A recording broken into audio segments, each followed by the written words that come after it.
Good morning. Welcome everybody to today's meeting of the Housing and Social Wellbeing Committee. Can I firstly introduce the top table? To my left, we have Councillor Sheila McCall, the Vice Convener. To my far right, we have Elaine Ritchie, the Strategic Lead for Housing and Communities, and Danny Williams from Democratic Services. Can I ask the Clerk to confirm any apologies received and take a roll call of members attending those online? Yes, thank you, Convener. Good morning, members. So the substitutes we have today, we have Councillor Anderson, he is subbing for Councillor Forbes, Councillor Cuthbert, who is subbing for Bailey Brock, and Councillor Duff, who is here on behalf of Bailey Hearn. So I'll go through a roll call. What I'll actually do, Convener, is I'll just list the members that are here with us in the chambers, and I'll get anyone online to confirm their attendance. So Councillor Anderson was in the chambers, Councillor Barrett was in the chambers. Councillor Braun, can you confirm that you're in the meeting, please? Yes, good morning, Danny. I'm here. Thank you. Councillor Cuthbert was in the chambers. Councillor Frampton, can you confirm your attendance, please?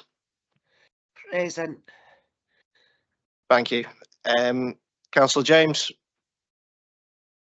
Good morning, Danny. I'm here.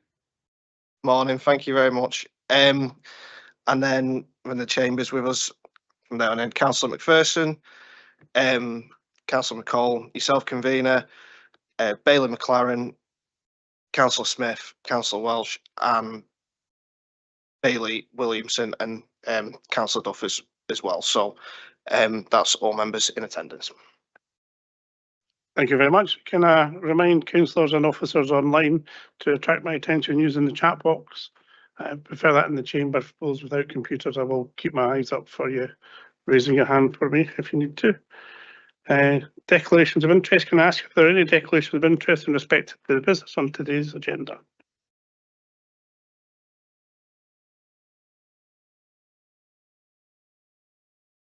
There's nothing in the room, and I see nothing coming through online. Minutes of the previous meeting. Can we agree the minutes of the previous meeting held on the 19th of June 2024?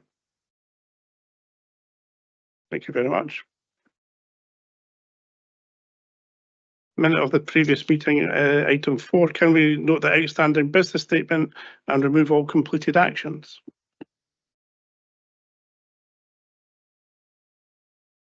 Thank you very much. I'm just giving time for online too. So item 5 on our agenda is the Police Scotland presentation on preventions, interventions and partnerships. Can I ask Police Sergeant Alan Neary to deliver this presentation, please? Thank you. Good morning. Can you hear me okay? Yes, Alan, thank you. Sorry, apologies. I'm sharing with Roddy Ross here from Safer Communities. Firstly, thank you very much for having me along to go over this presentation with yourselves. I was having a bit of IT issues this morning. I understand Magda's going to help me go through the presentation. My details at the front there. My name is Alan Neary. I'm the Sergeant at the Preventions, Interventions and Partnerships team, currently based at St Martin's House. Can you go for the next slide, please, Magda?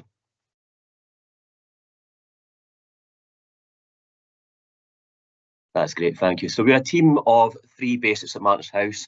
Myself, Alan Neary, and we've got 2 constables, Lindsay Boyle and Sean Loft. Both have extensive experience dealing with offender management and child protection issues. As I said before, located at St Martin's House in Perth, co-located with our colleagues at Criminal Justice Social Work and the Safer Communities team here. This is my first time working in a co-located premises, and I've been here for the last 10 months. And safe to say, I've had my eyes open to how good and efficient the partnership working is when you're co-located. And hopefully I can give a little flavour of that as I go through some of these slides with you. Okay, for the next slide, please, Magda. We cover various work streams. I'll focus on the bottom 2 for today's presentation. I'd have you here all day. Some of the work streams we get involved with here, the Nearly Fatal Overdose Group with NHS, NIDA and Hillcrest. We review overdoses every day to get engagement, to try and reduce numbers around drugs deaths. We have a lot of work involved in the asylum seekers, working with MEARS and the Safer Communities team and attend the steering group.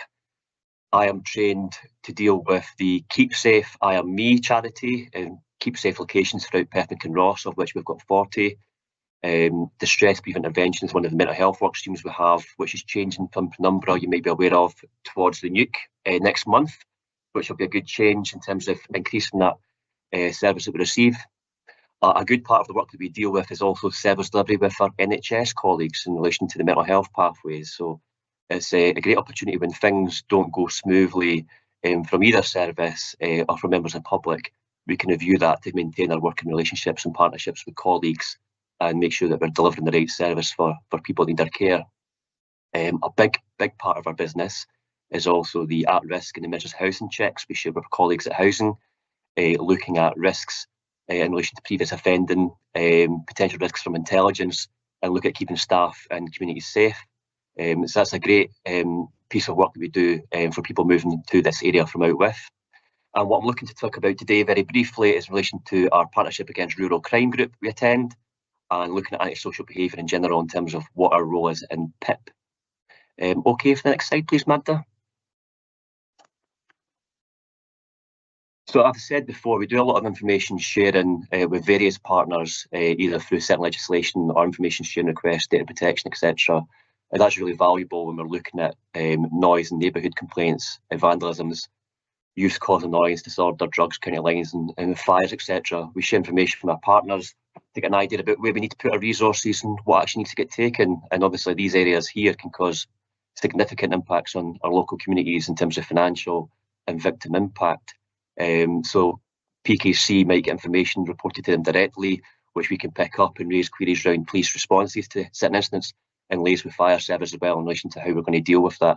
And we can work together around antisocial behaviour legislation. So okay, for the next slide, please, Magda. As it says here, one of the things we look at is antisocial behaviour agreements, which the antisocial behaviour team here look at, and we often provide a large part of the evidence they use for applying for antisocial behaviour orders, which can help control that unwanted behaviours and increase the wellbeing for residents in Perth and Kinross. We look at obviously working with our partners at the community wardens and the street pastors in relation to activities for young people and not distraction, alternative engagement activities for them to get involved with, which might involve things like logos or the YMCA.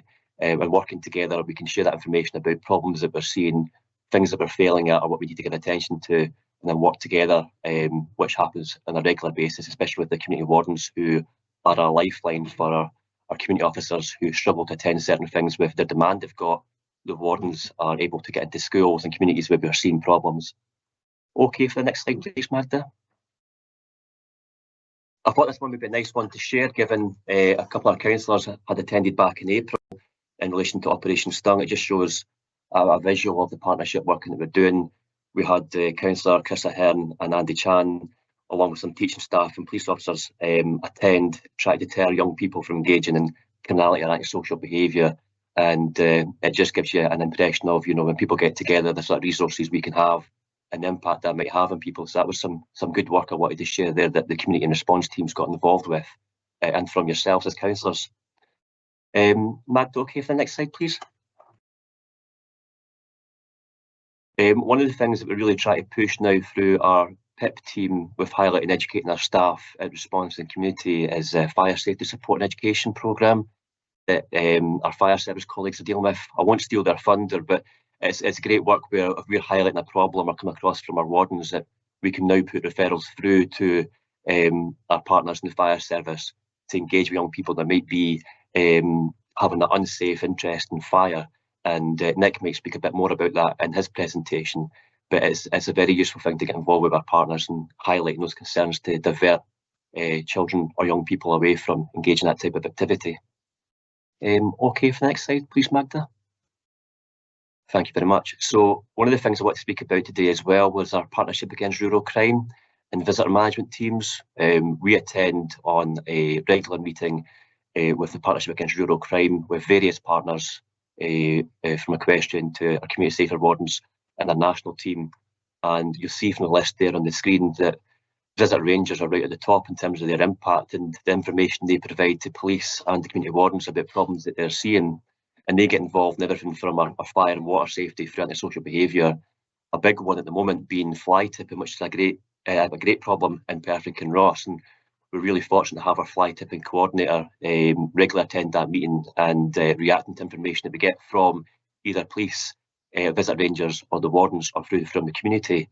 And recently been aware of the recent rise in rural vandalisms and thefts, which will have a great impact on our visitors that attend the area as well as our local communities. And you'll see from the pictures there with the recent meeting we had up at one of the local churches where we got together to do a public engagement event, and obviously pictured down to the bottom left with our actual teams who get out and about, who are engaging with people, covering various things from fire and water safety up to fly tipping and dealing with illegal encampments. Okay, for the next slide, please, Magda. One of the big things that we look at that's started off this year is the drowning incident reviews, where we look at the incidents that we've had in Perth and Kinross with Water Safety Scotland. Again, Nick will discuss this from a fire perspective as they chair the meetings. Water safety is a massive concern for us, given the amount of rivers and lochs that we have. I know in the last few years we've had about 10 fatalities. We had 3 drowning incident reviews this year so far in relation to incidents we had in March, May and October last year, and we had unfortunately the 2 deaths of students from Abertay who sadly drowned an incident in Linnatummal earlier in April this year.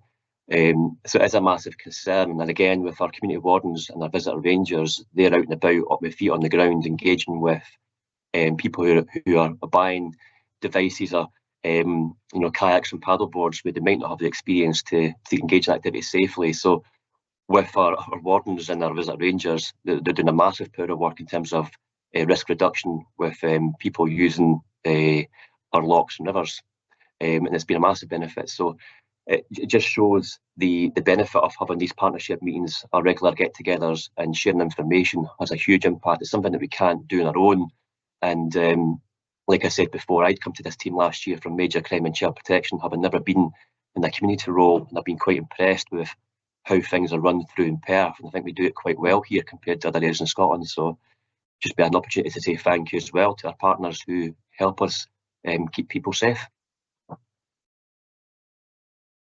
It's okay, go to the next slide, please, Magda. I've got contact details there, so if there's anything I've not covered or you want more information, I'm more than happy to take emails or questions later on if there's anything I couldn't answer today or I've gone over too quickly. Thank you, Alan. I think that's the longest email address I've ever seen in my life. Yeah, no, you're better going for my personal email address below. It makes it easier, and they'll get a spelling mistake in that top one. So yeah, no, I appreciate that. I think you'd have to live in Wales to get a longer one. Right, I have some questions coming through in our chat. First, I'll go with Bailey Williamson. Thank you, convener. I've got 2 questions. I hope you don't mind. My first question is related to rural crime around about sheep and cattle getting stolen along with farming equipment, and what work's being done to try and mitigate some of that. Yeah, so thankfully I've got Graham Brown, who sits in our national team looking at rural crime, and I'm aware of the kind of high value theft we had recently with the theft of livestock, which I understand is actually a really high value one for the rest compared to the rest of the UK. So thankfully we escalated that. We got a male arrested and devices seized, and inquiries ongoing with CID looking at financial work and telecoms work to try and pull together a case against that individual for that one. So that's still ongoing at the moment. There's obviously a lot more work we can do in relation to messaging. So we've got the National Farmers Union, NFU, to send out some messaging to their members in relation to employment of people who might portray themselves as shepherds or livestock workers who are trying to gain access to sheep. So it's still a part of an ongoing work in relation to rural theft, and that's what we're hoping to do, obviously, through our visitor rangers and wardens as feedback, information and concerns, and using our messaging services through NFU and social media, etc., to try and engage with farmers. Yeah. Thank you. I think my second question is about round about wild camping, and I understand that people have been leaving recreational drugs behind them. Is there any work being done to try and manage that? And I'm not sure whether that's for you or Roddy, possibly. Yes, I've not heard that come through in the meetings as yet. I'm aware of materials, tents and camp equipment and leisure equipment getting left behind, but certainly drugs equipment or drug needles, etc., would be really interesting to learn more about where that's happening, to get either cleansing or ourselves to go up and try and deal with that and find out who's left it behind through either work through registration marks or details of campers that we're aware of that have been checked out previously? Yeah, there have been occasional reports of evidence of recreational drugs being left behind. It's at the kind of sites you would expect. So we generally have a pretty clear idea of which vehicles and which encampments are concerned with that. That intelligence is always passed on to police, and of course anything that's lying about is cleared up. Tends to be cannabis evidence. Maybe there's been a little bit of cocaine, but we're not talking about needles and things that as I recall this year. Councillor McPherson. Thank you, Convener. I just wanted to ask Police Scotland if it would be possible to have a copy of the slide presentation, as it contains a lot of really useful information. Thank you. Yeah, that's not a problem at all. I'm happy to be shared with any of the members at all. There's no sensitive information there. And again, if there's any questions or something later on, you can certainly email me on that long email address if you want more information. Thank you. Councillor Braun. Hi, thanks, Convener. Yes, and thank you for the presentation. Obviously, I'm up in a rural ward, and the question I think often comes up is, how do people report things? I mean, for example, we've had the local news group reporting there's a red van been circling around the area suspiciously. I'm just wondering, is there two things really? Number one is there some form of a rural equivalent to what used to be called, no, I presume it still exists, neighbourhood watch? There's a few signs hanging on lampposts up here which say Glenn's Watch, and I think they've been there since the year dot, to be honest. They're covered in rust, so there may have been something. So is there some form of network that people can report of what's happening? Is number one. And of course, when there is something suspicious, as people say, they want to report it, but because it comes back to this old question about 101, which is always seems to be engaged, and they don't want to ring 999 obviously because it's not an emergency, but is there some way that they can report in some way something suspicious? And is there like a group facility running in rural areas where communication can get back to each person, warning them there's something suspicious going on, like Neighbourhood Watch? Yeah, no, I appreciate that, and I've had a lot of conversations even just recently down in Octorada yesterday in relation to 101, and I'll try to be pushing the online reporting tool that seems to be a lot smoother and easier and just as quickly responded to by reporting online, which is saving people being on hold. And certainly I can send through to the group later on the link for that to report online, because I have experienced it off duty as well, the 101 frustrations where you try to phone something through that might not meet that threshold for 999, but it's just as important to get information through quickly. And what happens is you see people giving up and ending the call, and then that information is not shared. So no, I fully appreciate that, and that's something I can try and push and share with yourselves. In relation to the group scheme, Community Watch, Neighbourhood Watch scheme in Scotland, we're pushing that through. They've got a separate section in terms of Rural Watch, and we're all currently getting trained in relation to put alerts out via email to certain users who can sign up, and you can select the information you want for a particular area or a particular type of crime. So we've been doing a lot of stuff with training standards and the community wardens in relation to the housebreakings we've seen or the vandalisms. We were asking folk to sign up to the scheme. They can receive the alerts when we put things through there from either a Perth and Kinross Council perspective or a police perspective, and then it gets shared with specific individuals for a certain area, which means you're not getting bombarded with countless amounts of spam emails coming through. It's relevant to you and your area and your interests. I don't know if you've got anything else you want to add to that, Roddy. Yeah, I mean, Neighbourhood Watch has moved forward since the old days of Glen Watch, and the signs will still be there. Probably they would brand them as Rural Watch now. If there's still a desire to create a Neighbourhood Watch or recreate Glen Watch in some way, all you need is a coordinator who's prepared to do it, and then all of the material is provided online at the Neighbourhood Watch Scotland website.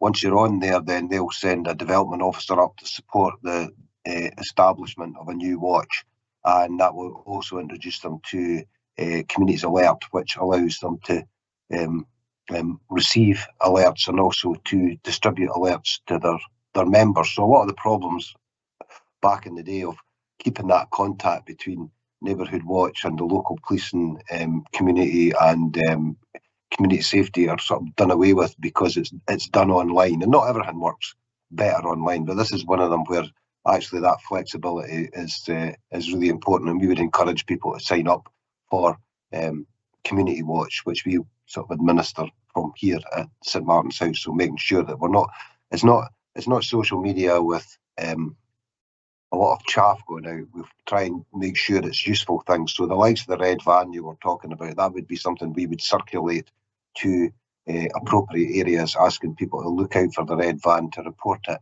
And of course, you can always report things to SCT@PKC, the Safer Communities team generic email address, and that'll get sort of directly through to us and to Alan's team at St Martin's. Marvellous. Okay, thank you both. Thank you. Thank you. Councillor Barrett. Thanks, convener. And firstly, I'd like to acknowledge some of the really good preventative work that is happening in Perth City Centre. I think Sergeant Neary referenced Operation Stung, and we've got the Perth Business Safety Partnership working to tackle shoplifting and antisocial behaviour in the city centre. However, I think there are times where we need kind of less of a softly approach from the police, the community safety team and housing, and we have a situation at the moment where there is a couple sleeping rough in the doorway of the Beals store, former Bliss Beds store.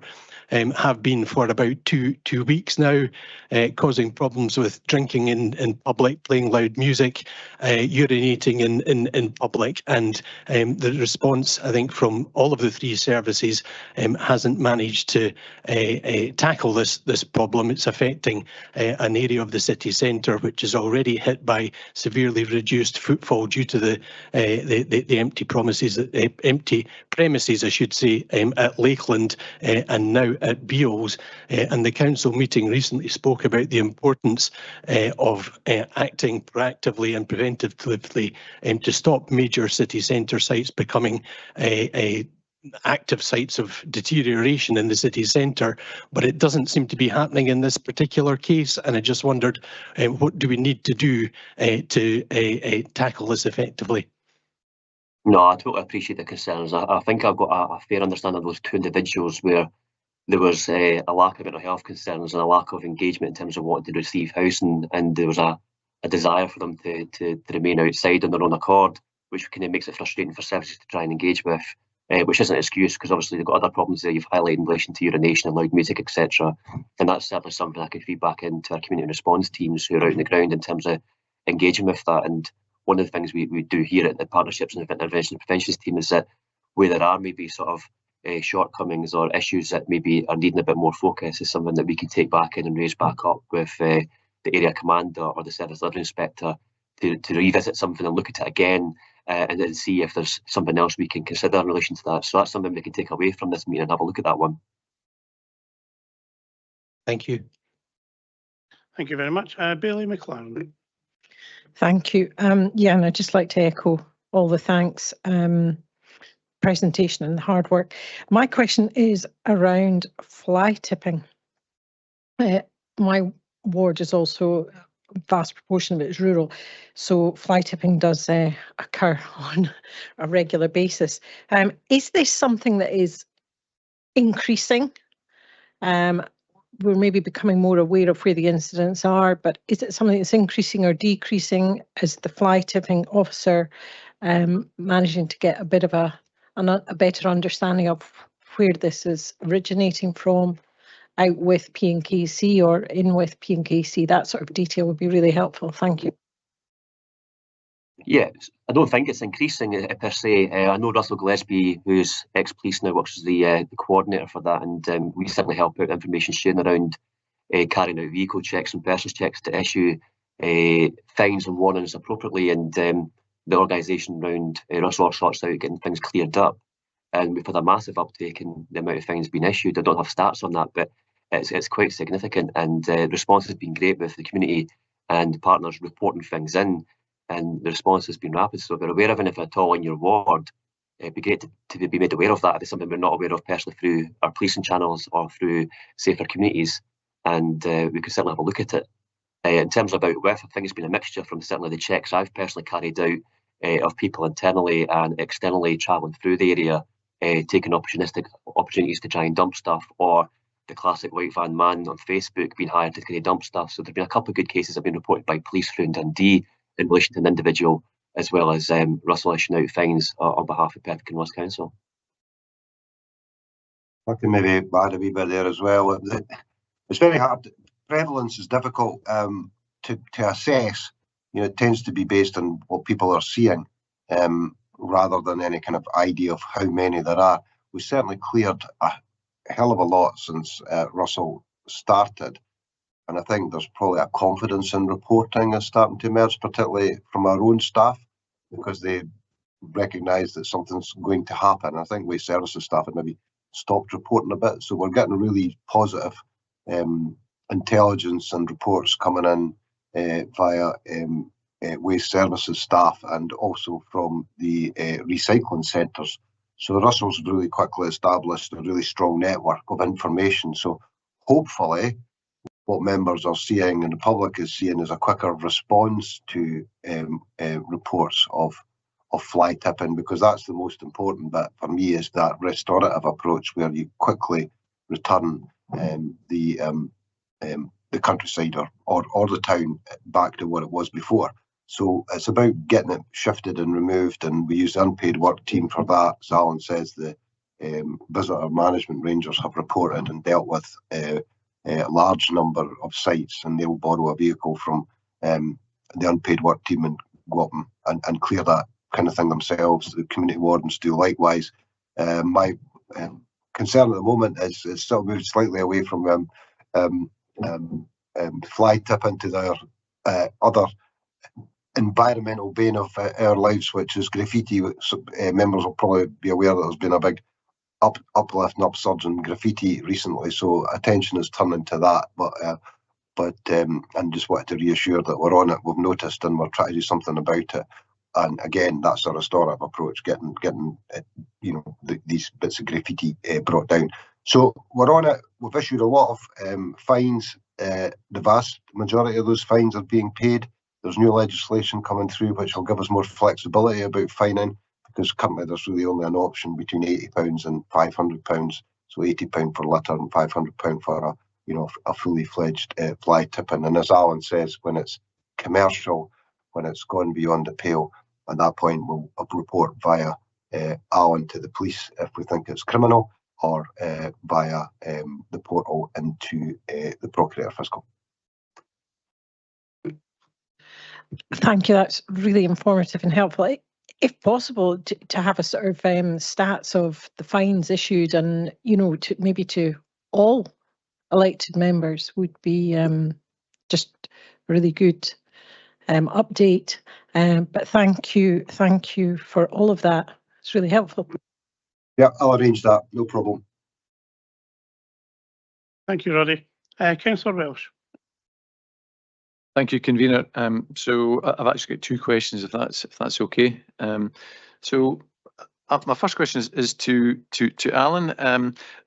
I've had, as well as other councillors, a good email from Loretta McLaughlin, who's the chair of Killiecrankie, Fincastle and Tummel Community Council, specifically highlighting the value of visitor rangers and their work coordinating with local communities and the significant impact that they make.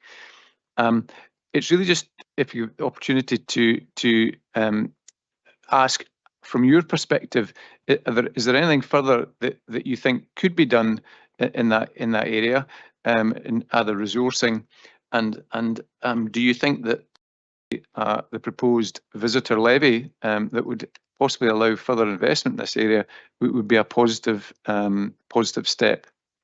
Thank you. I could say that without doubt. I've been, like I said before, I was Major Crime Intelligence before here in Child Protection, so everything was new to me coming to the community world. And I'm genuinely really impressed with what Eric and his team do, the work they do with engagement, the clearing up, the engagement with the communities, the water and fire safety is substantial given the area that we live in, and the large community that we've got in terms of attractions from visitors from all over. certainly embarrassingly from the police. We try to support resourcing, and we've had to rely a lot on special constables who volunteer with us to assist and pair up with visitor rangers. And I know the community wardens do likewise. But certainly the work that they do in terms of crime prevention, engagement, and the restorative work, like Roddy was saying, in terms of clearing things up, is huge. I imagine fully that somewhere amongst that, they've stopped significant fires taking place. And, you know, in terms of water safety, no doubt in my mind that they probably save lives by giving folk education who are going to jump into cold water, have with no safety equipment and no experience. They're out there every day with feet on the ground where communities need them most. And they're well received. Everything to do with the Partnership Against Rural Crime. They feed intelligence into the police in relation to vehicles. Certain individuals, we can put intelligence on our systems in relation to individuals from out with. So yeah, no, I can't thank them enough for the efforts that they do and the patrols they engage in. So in terms of policing resources as well, known we've got struggles in terms of resources, and that's getting looked at by the Chief Constable for this Operation Evolve. It's going to happen over the next 3 years. But certainly the visitor rangers for Perth and Kinross, you could double them and still be busy, I'd imagine. Thank you for that reply. The second question you touched on in your reply there was water safety and access now for water users to access equipment that potentially without possibly accessing training. How do you ensure that the sort of advice that, for example, that you give is up to date? I specifically flag some of the concerns around paddle boards and the use, for example, of leashes in moving water and you know, I'm aware there's a number of tragedies been associated, you know, with that. Thank you. Yeah. I know Roddy wants to jump in this one as well, but I'm aware from speaking to Janet at Trading Standards, they were looking to put out some issue and some guidance, and we got some stuff from down south that we shared through the Partnership Against Rural Crime in relation to the guidance on leashes around the ankles or waist, depending on if it's moving water or still water. So that was the guidance that we were given, and we were looking to issue, and Trading Standards looking at doing some work in relation to the purchasing of that for advice for people. So that's something we're definitely aware of and looking at.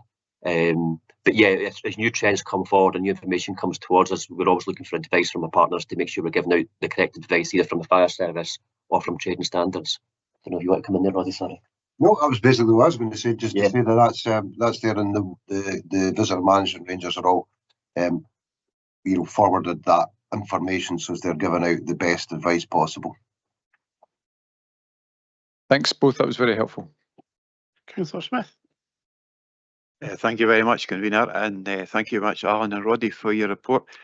Roddy, you've probably heard me touching on this article before, but in recent press reports, there's been reported on groups of youths, youngsters, with their bus passes getting together in groups and targeting areas regarding shoplifting, etc. Now, one, have we come across it in our part of the country? And two, I presume this be happening at weekends. And there might be a situation where bus passes need to be looked at again as to whether they should have them at weekends, etc. But have we had any instance of any groups appearing in Perth and Kinross? Thank you. There have been some reports. We've had occasional reports about, some kids that come through from Dundee. We've had occasional reports of, kids going out from Perth to Medvin or to Bridgeverne or whatever, using their free bus passes. I wouldn't want to overplay and overstate it. It happens occasionally. They can't deny that. They've had significant problems in Dundee with kids just going on the bus and staying on the bus and just going round and round in circles.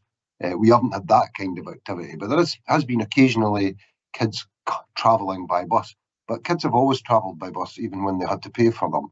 I suppose one of the issues that we were surprised by was that there's no record of who's travelled on the bus. It's just a proxy payment card. There's no personal information associated with the card. So that can make it difficult for investigations if things get that far. But yeah, to be honest, it's not a massive issue here, I don't think. Sometimes people overplay it slightly. The only thing I've heard it be mentioned recently is through a couple of missing persons, young people that have gone to start missing and heading to go and see family elsewhere. And like Roddy said, the kind of issues around trying to see what bus they've used. We would normally rely on phone cell site analysis for that rather than the bus data. But yeah, we are not aware of, you know, large groups coming to the area from out with using bus passes. There was a wee bit of fad for a while of kids sort of leaving home and just getting on buses and changing buses to see how far they could get. And that had caused a few issues with some missing people, but I think that seems to have passed again, isn't it? Yeah, there was one individual went through to Edinburgh, but they were well aware of where he was going and who he was meeting with, so it was quickly resolved. But it was very far and few between in relation to that aspect in terms of missing people. Could I just come back there? The press report was very much critical of a huge group of youths coming doing a lot of shoplifting. Have we found that been a problem? Not that I'm aware of. Was that specifically referencing Perth, councillor, or was it, you know, just a general? No, it was basically a report in the press saying that groups were getting together and organised groups, and they were actually targeting cities, etc., shoplifting gangs. So you haven't had any reports on that at all? Not that we're aware of. That doesn't mean to say. That's good to know then. Thank you. It's good to know that the press is using their usual rubbish as normal. Thank you. Councillor Cuthbert. Thank you, Convener. Yeah, first of all, I wanted to thank PC Ben Sampson from in Kinross. He's doing a fantastic job down there, raising the profile of the police. I attended a Fossaway Community Council meeting last night, and there were quite a lot of concerns raised about the level of crime that was reported in the area. Mostly this was rural crime, and I'm just wondering, are you seeing a sort of an uptick in terms of rural crime, or is it just coincidental it happened in Fossaway recently?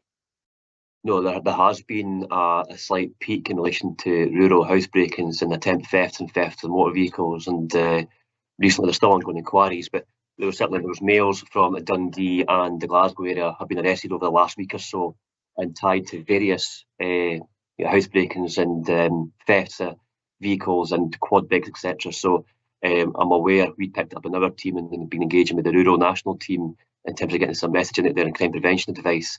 But no, there had been over the last maybe 3-4 weeks a slight peak in the north and the south of Perthshire, certain targeting around rural properties and quad bikes. I'm aware of that one down at Forgandenny. But certainly CID have taken all of those on, and there's been a massive detection rate in relation to 3 different groups having been involved, not linked together, but I believe more opportunistic in terms of maybe the financial climate we're in. That there's going to be that sort of expected rise with people trying to commit crime to make money. But in terms of the livestock thing, I've not seen much of it other than the one recently I discussed for the north. But again, that's under inquiry by CID, and it's got positive lines of inquiry for being detected, hopefully. Thank you. Councillor Duff. Thanks, and thanks, Alan, for the presentation. I wanted to ask you a wee bit of information about antisocial behaviour orders. So what kind of information do you need in order to ask for one, and what are the advantages of having it, and do we have many in place within Perth and Kinross? Thank you. Oh, on top of my head, I don't know how many ABAs we've got, antisocial behaviour agreements that the Safer Communities team issue out, where individuals will agree to. Do you aware of that one, Jay? I'll let Roddy come on the stats later on, but certainly because it's evidential based going through the court to apply for an antisocial behaviour order, Safer Communities team will go out and collate information and evidence from neighbours, which might be logs in relation to incidents recording, instant log. It might be sound recording equipment, they've got noise level monitors they install in the house. And they'll also collate information from the person looking at the kind of victim impact element of it and what the person's actually reporting. And on top of that, we can provide either intelligence, crime report details, any other cases that we've got, as well as calls to police and sort of outcomes of them and what police officers are seeing. So it may be a case of officers attended on 2 or 3 occasions, issued warnings, and they've heard noise on arrival or witnessed certain elements of it. Or there's been X amount of calls over a small period of time, and these are the times of the calls that support basically what various neighbours or individuals are reporting to antisocial behaviour team to then collate that information and seek to apply for an antisocial behaviour order. I don't know if you want more information about that. Yeah, so we don't have many ASBOs at any one time, usually 2 or 3. Never would use an ASBO as a performance indicator because that's a preventative measure. So we use them when they're the right thing to use. Generally, we've got acceptable behaviour agreements around about 30 at any one time, ongoing across the whole community. And most of the time, the acceptable behaviour agreement works because they can sometimes it's about supporting the tenant or supporting the householder, because they can wave it at the people that are perhaps using their house as a bit of a party house or whatever, and say, look, I'm not allowed to have you in. So it actually strengthens their resolve to keep people out of their house.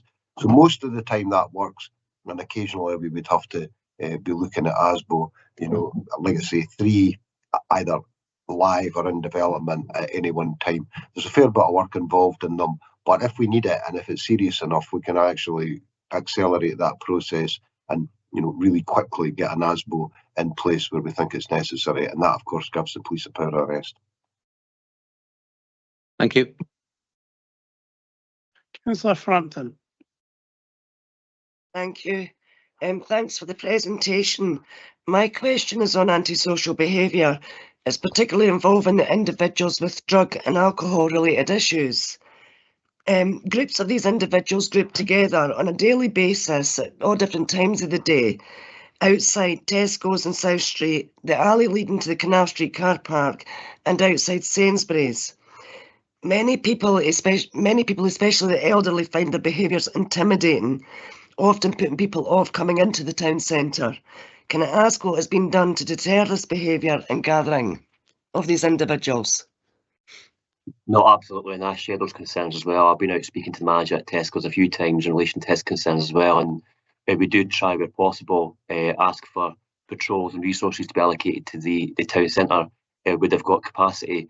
And I've spoken to Jill Liversedge in relation to the wardens giving the area attention as well. I know last week we had a intensification week, and the hope was we could start focusing a bit more around our city centre crime, antisocial behaviour and thefts, etc.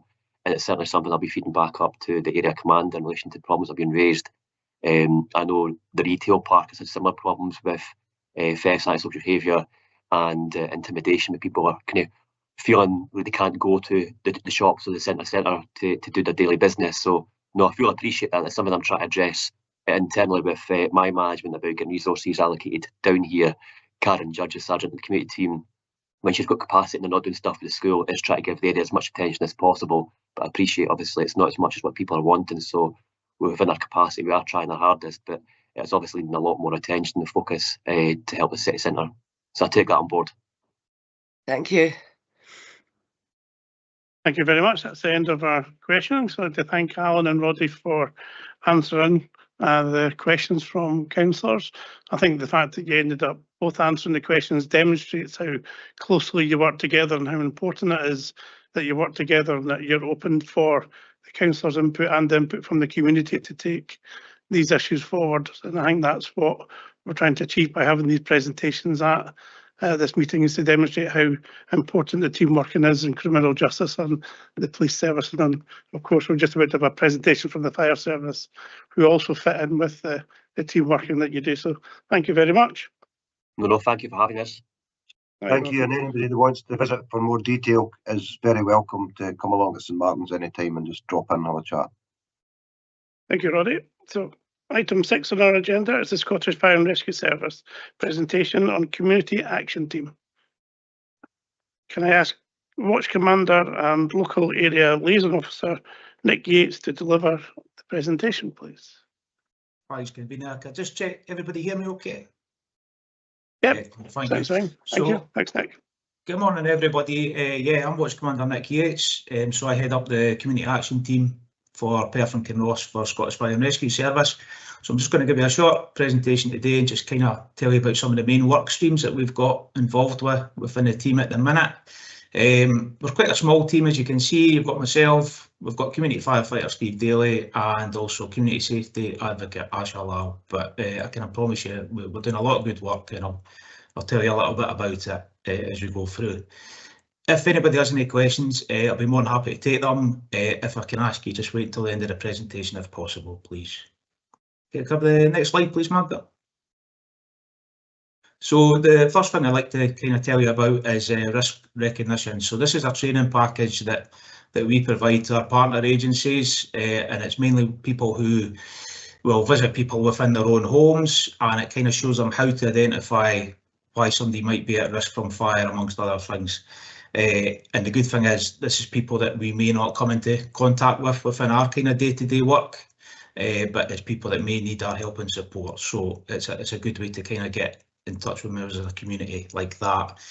So kind of things we'll look at, we'll teach them kind of the signs of somebody's at risk from fire. So, you know, certain smoking practices, unsafe electrical practices, different cooking practices, things like that.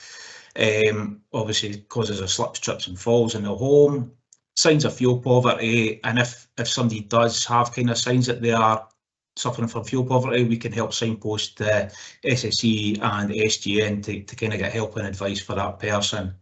We'll also kind of go over the signs of and the dangers of carbon monoxide poisoning, which I'm not going to go into detail of, but it's certainly something that's very important to cover. So examples of the agencies we've kind of done this with is Perth and Kinross Council Housing, Caledonia, Hillcrest and Kingdom Housing, the Adult and Child Support Protection Teams, PCAVs, Perth Care Services, Citizens Advice, Community Nurses, the Community Midwife Team. And we're always kind of looking for other agencies that would benefit. So we could do it in person, or we can kind of do it as a webinar on Teams. But yeah, that's something we're quite heavily involved with. Next slide, please, Magda. So as part of the risk recognition training, what we'll do is we'll assist the partner to register for our community safety engagement tool. This allows them to, when they identify a person they feel could benefit from our assistance, they can carry out a pre-risk assessment and refer it straight onto our database. Then that allows us to then make contact with the person and prioritise the visit right away. Because it's a secure system, it all kind of complies with GDPR and things like that.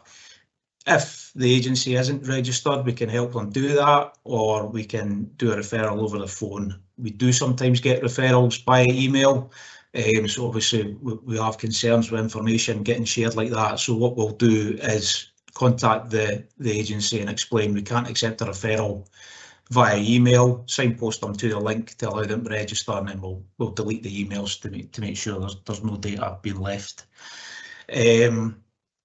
Some of the other things we can speak to them about, we'll explain additional resources that we can either provide or we can help provide to help people feel safer. So persons with a hearing impairment, we can kind of try and help them get a death alarm, which can take the form of a vibrating pad that will go under somebody's pillow. Also strobe lights, or there's also facilities where they can receive like a text message alert if their smoke detector activates.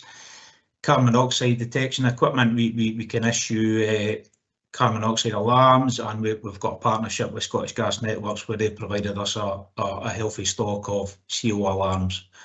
We can also issue fire retardants or furnishings and bedding, so if we have individuals who are potentially smoking in bed or sleeping within a chair in their room and they're in danger of potentially falling asleep while smoking, we can issue bed-in materials that will reduce the risk of them being involved in a fire. Next slide, please, Magda.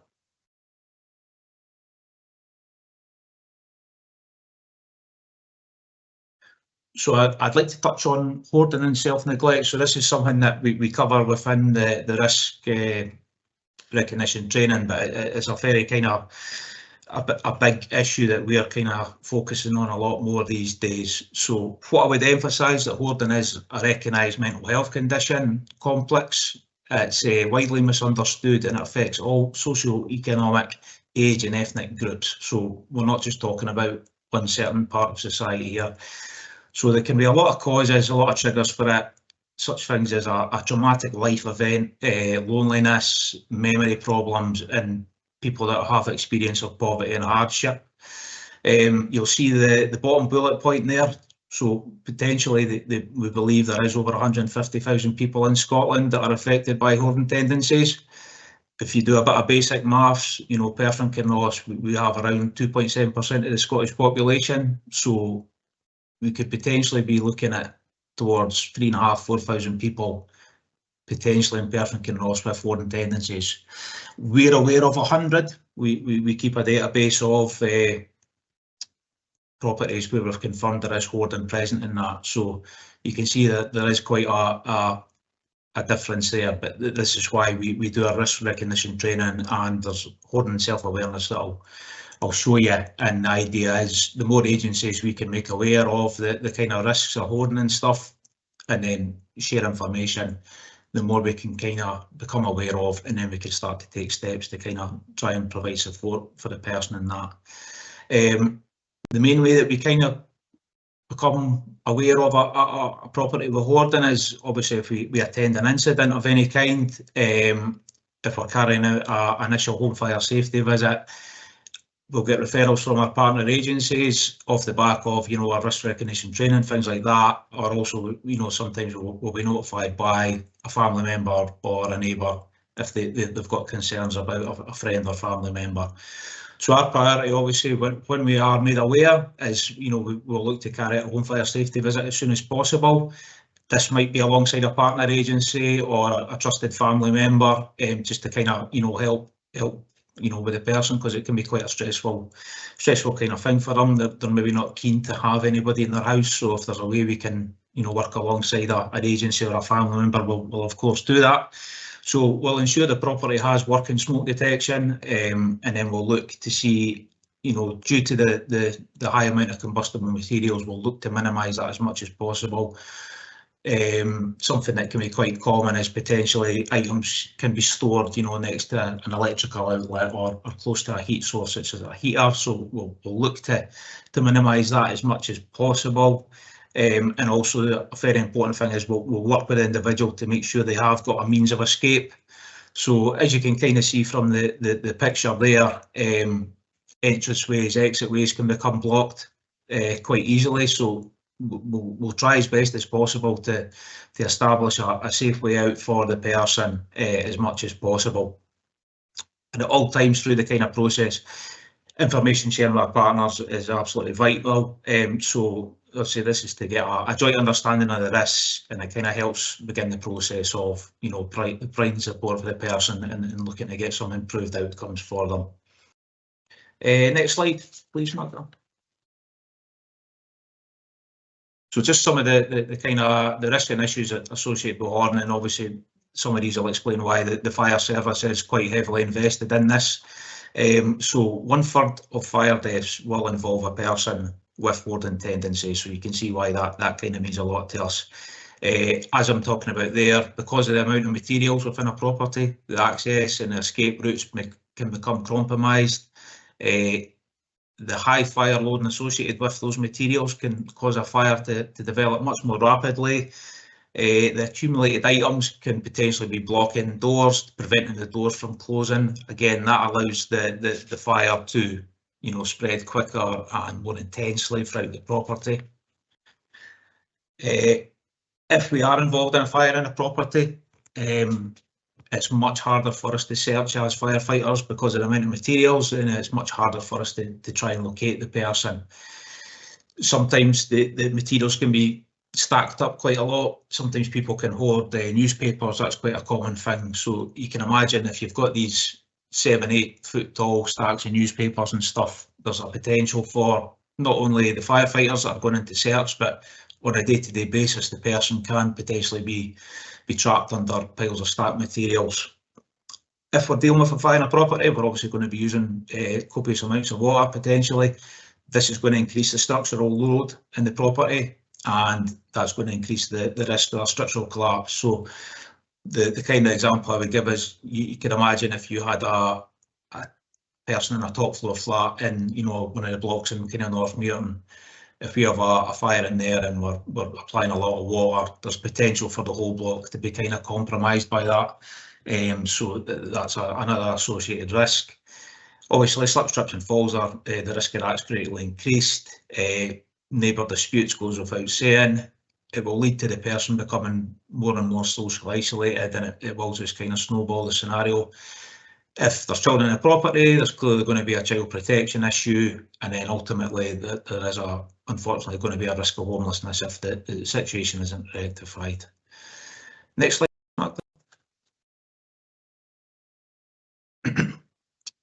So as part of this, one of my colleagues, she developed a short kind of hoarding awareness training package, and we try and deliver that to as many partners as much as possible. So The picture there you'll probably recognise is it down at 2 High Street, and that was just an awareness event that was carried out for multiple agencies.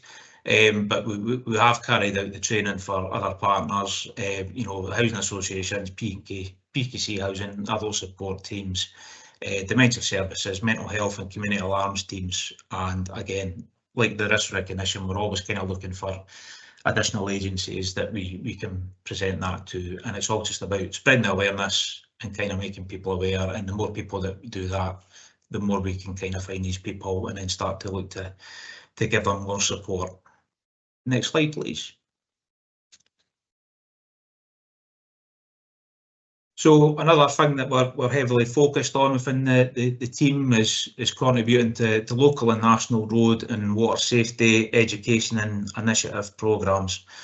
So the first picture there shows a recent event we had up at the House of Brewer that was jointly ran with our colleagues in Police Scotland, Scottish Ambulance, and also the Charity Ambulance attended. So our contribution to the day was Police Scotland had kindly obtained a vehicle for us, so we carried out some RTC extrication demos throughout the day, just to show members of the public a bit more, you know, close at hand how we deal with a road traffic collision where a person needs extricated, and we kind of explained why we're doing these things and how we do it and that.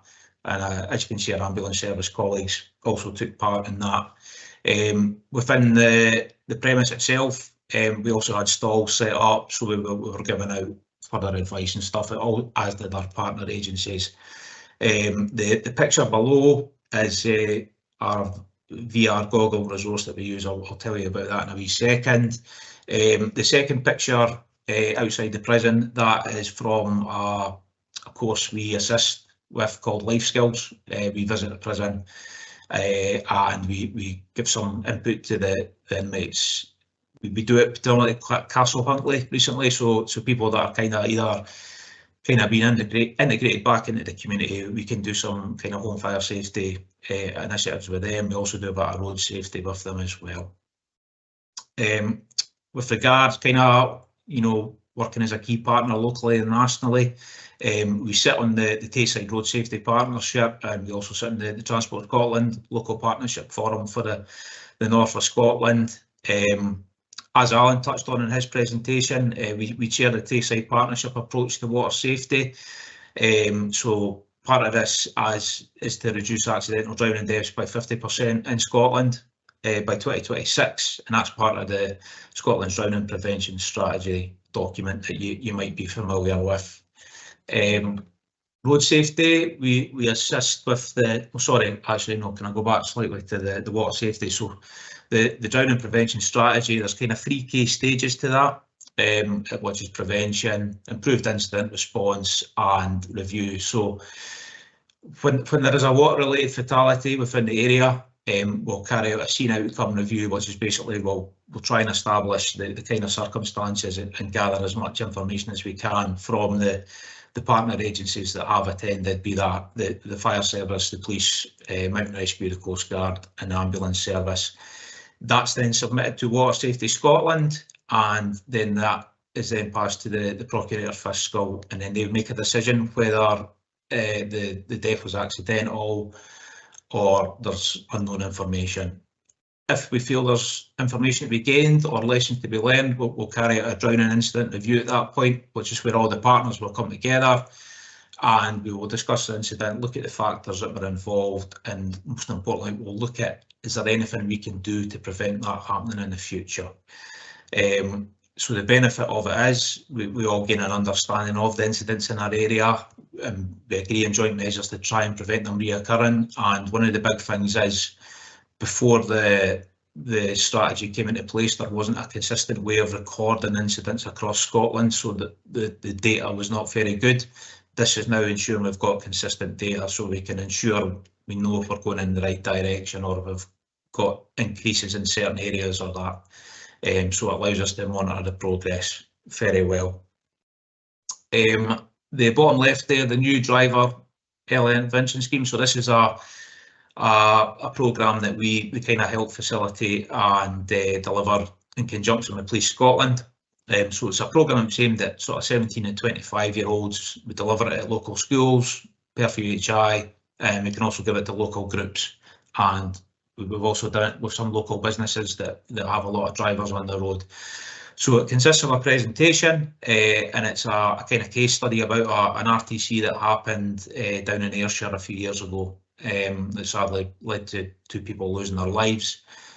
But it involves dash cam footage that was filmed by one of the cars that were involved, so it gives a very kind of stark kind of picture of what happened. So it forms a lot of group discussion around speeding, potential consequences, not just as a driver but as a passenger, and the role a passenger can play in a road traffic collision. We supplement this with the virtual reality resources, which you can see in the picture.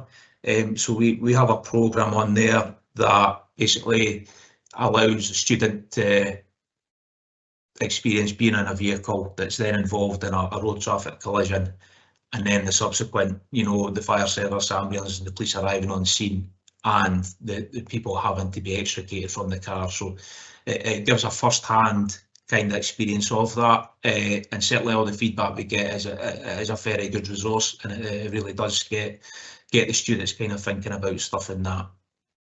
And the bottom left there with regards to kind of water safety initiatives. So as part of the drowning prevention strategy, we carry out water safety workshops at primary and secondary schools, and also local groups, if they would like that requested, they can do that. And we use the Water Safety Scotland toolkit, which you can see in the screenshot there, and that helps promote the water safety code, and that's a kind of consistent message that's getting shared around Scotland and that. The hope is, by engaging with kids at young age, through school life, we promote a culture of respect and awareness for the water from an early age, and we hope that kind of obviously moves into adulthood and stuff. The very bottom right, that's an example of an event that we had through the summer. It was just outside Bell Sports Centre, alongside our colleagues in the police service, the ambulance service, and mountain rescue, and it was kindly helped by the council and Live Active, and it allowed people to come and meet the local crews that are involved in water safety and just kind of get a bit of advice and maybe a little bit more insight into how we work and the things that we're involved in. Next slide, please, Magda. So the last thing I'd like to kind of speak to you about is something that we're very kind of proud of. It's a really good initiative. So it's the Fire Skills Youth Engagement Programme. So it's a course that's designed to help develop a young person's skills for learning, life and work. So initially involves completing an application, attending a short interview with the community action team, and developing the young workforce is who we kind of currently work with. So we're currently planning for a course with St John's Academy. We recently had one with Perth Grammar. It's not just schools, we can do it with groups or that, but schools is the kind of one we've been focusing on at the minute. And it's all kind of based on, looking at employability skills. So a system of the application, because it's like it'll be the first time a young person's, completing an application. We talk about CVs, things like that.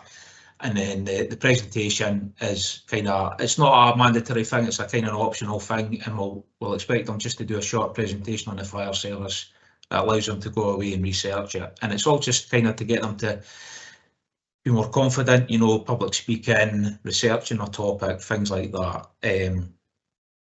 So we do the kind of pre-course thing, and then once we start the course, we do a 5-day course at Perth Fire Station.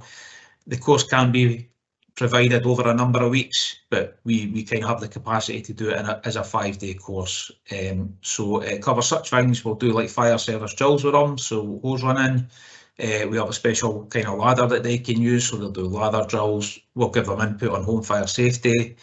We'll show them kind of basic search and rescue, how to work in smoke and darkness. We'll also do some road traffic collision input with them, allow them to help with, rescuing a casualty from a vehicle.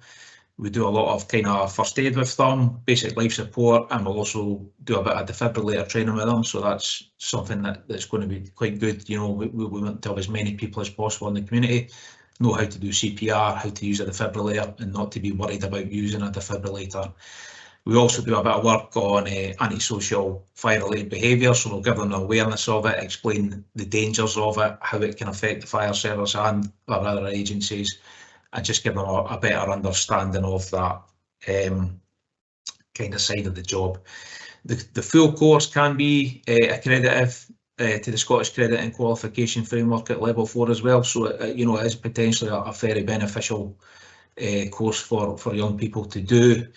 As you can see, we kind of work closely with developing the young workforce at the minute. That kind of helps us to get into schools and stuff, and the whole course kind of contributes to the young person's guarantee. So I hope you agree it is a very worthwhile programme, and it's something we're very keen to keep doing in that. Next slide, please, Magda. So when they do the course, they finish the course, and then on the last day, they'll do a display for their friends and family and do a pass out parade. So they'll show them all the drills they've done and things like that. So as you can see from the photos, it's very good. From the first day when the kids come, they can be quite nervous, a bit unsure. Some of them might not quite know each other very well. By the end of the week, you can see their confidence is massively improved, and hopefully they take a lot away from it going forward and stuff. So that's the end of the presentation, folks. If you go to the next slide, please, Magda. And yeah, if anybody has any questions, happy to take them now, please. Thank you, Nick. First question is from Bailey Williamson. Thank you very much for your presentation. It was very informative. I was just wondering if you could outline what work has been done with communities, community resilience. We're heading into winter now, so are you planning on doing desktop exercises, or just raising awareness about driving through flood water, for example? Yeah, so without trying to pass the buck, that's not 100% my department. We will also do a lot of messaging on social media, things like that, with regards to kind of community resilience. We work with a lot of partners as well. Obviously, Serge and Brian are above me in the command structure, and they will attend all these kind of things to look at kind of partnership working with our partners with regards winter and adverse weather, things like that. I don't know if there's anything they'd like to add on that at all. Thanks, yeah, Nick. I'll just like to come in. Yep, sorry, Serge, I'll let you come in.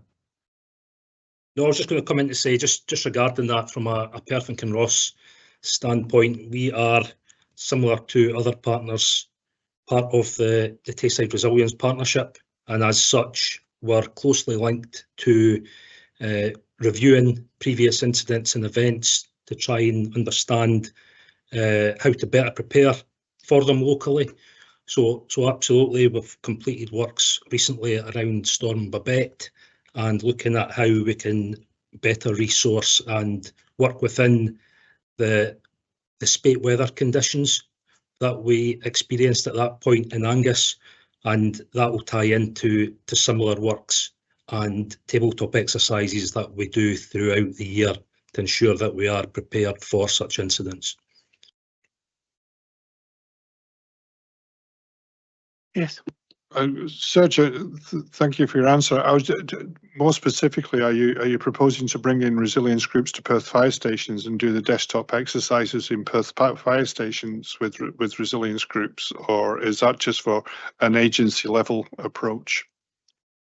No, I mean, wherever there's value in such coordinated efforts, we're absolutely supportive of that, and you know, we have undertaken tabletop exercises at Perth, not for spate conditions such as you're speaking about, but other events or incidents that have potential to occur. So that is something that we do, and we are open to further such meetings should partners wish to get involved in Perth, an ideal venue as well.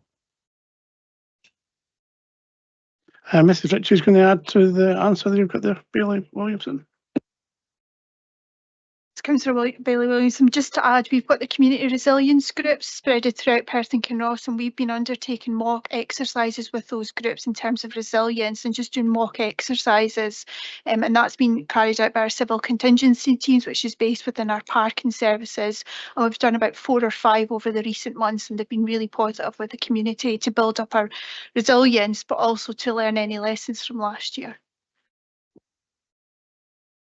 Councillor James. Yeah, thanks, convener. And Nick, thanks for a fantastic presentation. Lots of really good stuff I wasn't aware of, I'll be honest. Particularly loving the youth involvement as well, you know, cadets. Can I add that there is a reason behind it, probably personal, but some of these schemes you're talking about, I'm thinking particularly about, you know, people who hoard or, you know, in danger of self-harm. Is that throughout the whole of Scotland, or is this just a PKC or Perth and Kinross area scheme, please? Thank you. Yeah, thank you. So the hoarding awareness training you're referring to, or, you know, there is a hoarding protocol that we follow in conjunction with the council. The figures I gave, so the 150,000, that's kind of a rough estimate of around Scotland. And yeah, kind of my basic maths, that means potentially there's 4,000 in sort of Perth and Kinross. Now that doesn't mean there is 4,000. That doesn't mean that 4,000 people are going to have a fire. But yeah, it's definitely something we are aware of, and the work we do is to try and spread that awareness so other agencies will refer, and basically so we are all aware of that kind of thing.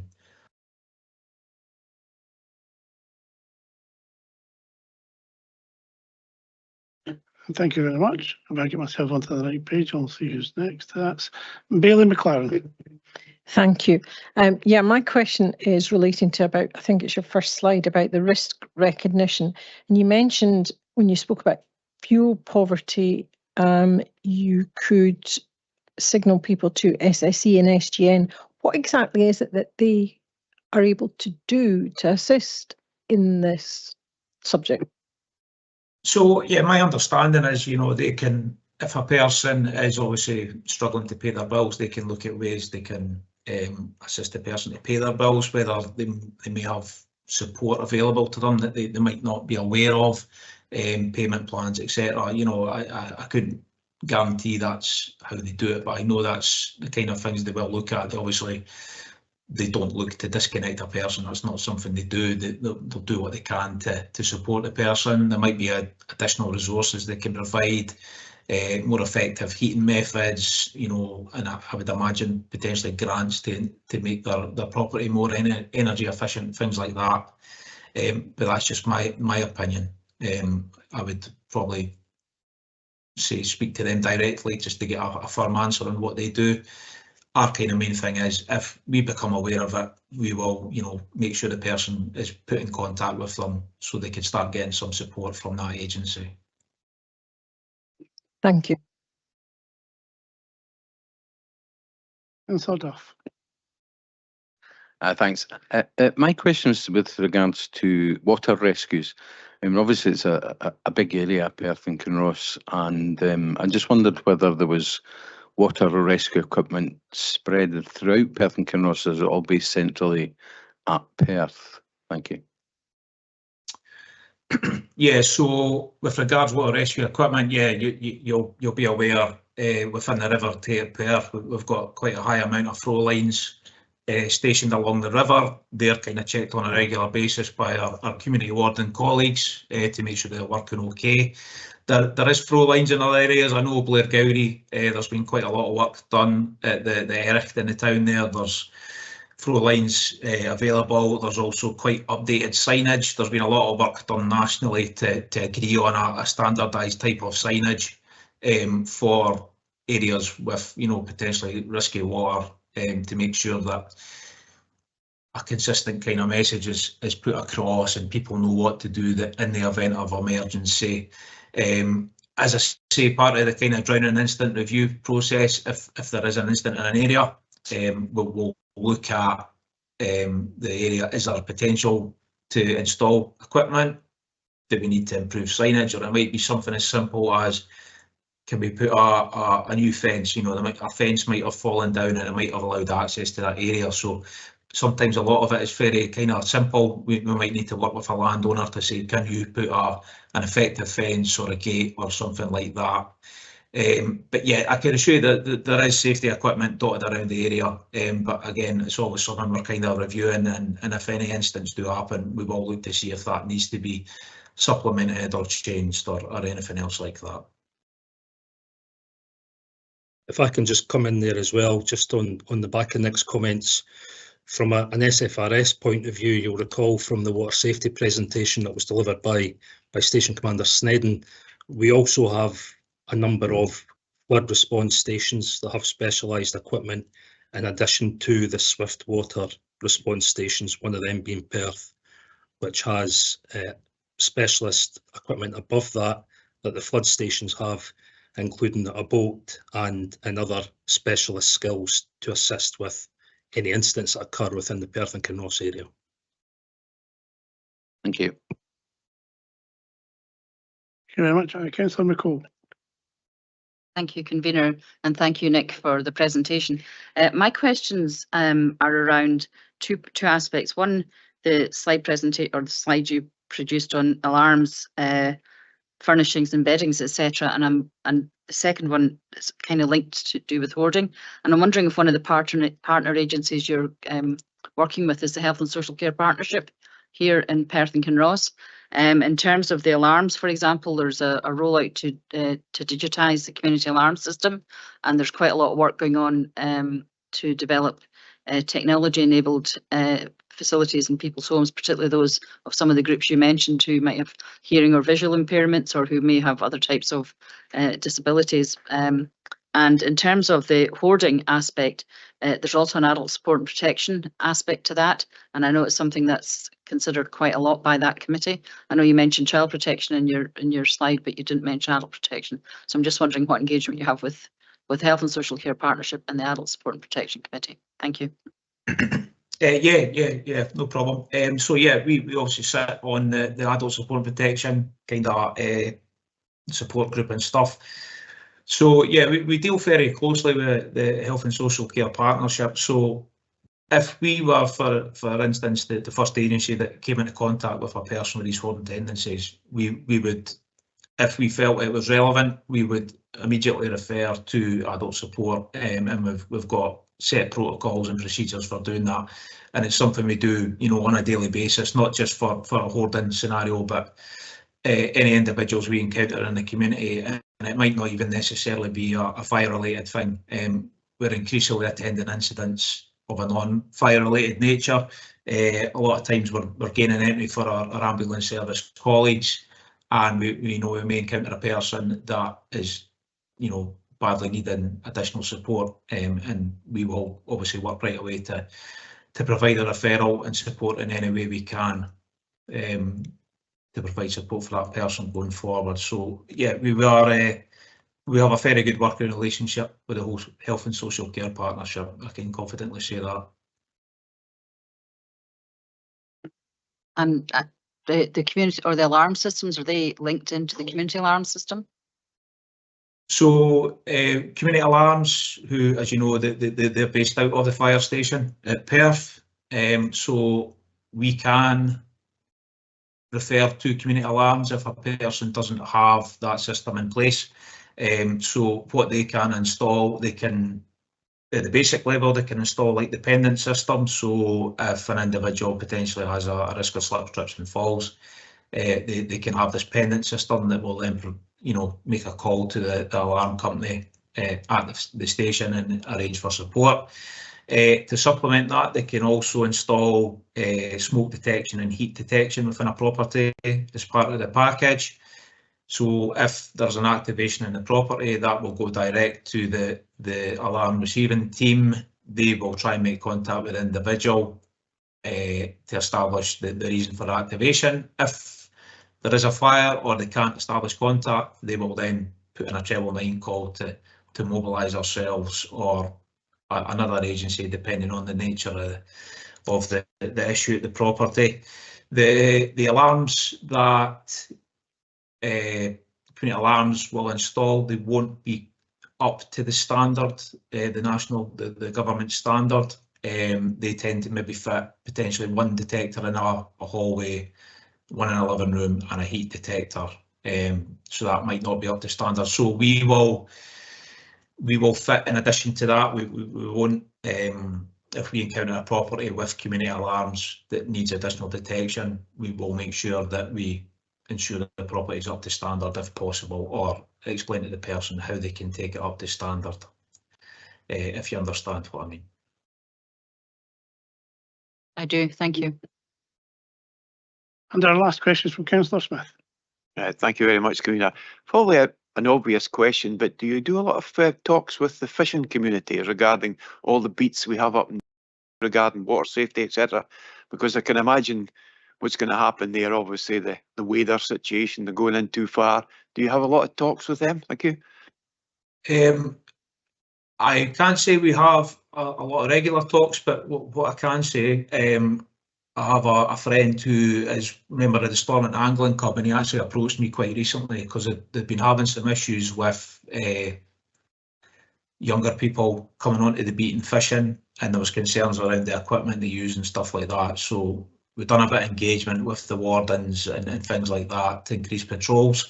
With regards to the Water Safety Scotland kind of toolkits, there is various ones to cover different kind of scenarios. So that, as we kind of discussed previously, there's things on recreational, things like paddleboarding and that, but there's also an angling safety toolkit, which is obviously kind of specifically provides information to the angling community. So we've issued a lot of those resources, and we've also offered to go along and do talks and that.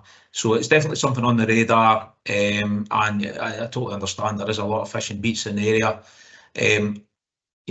Touch wood, it's not something we have a history of incidents with locally, but yeah, we are aware of it, and there is we have avenues there where we can provide kind of a more tailored safety message to the angling community going forward if it's requested. Thank you very much. After watching Going Fishing with Bob Mortimer, etc., the way he staggers out, maybe he should be told. Thank you. Yeah, thank you. Councillor Cuthbert, we don't normally have comments on these papers, but since you didn't ask a question, you can have a short comment. You're so kind, Convener. Thank you.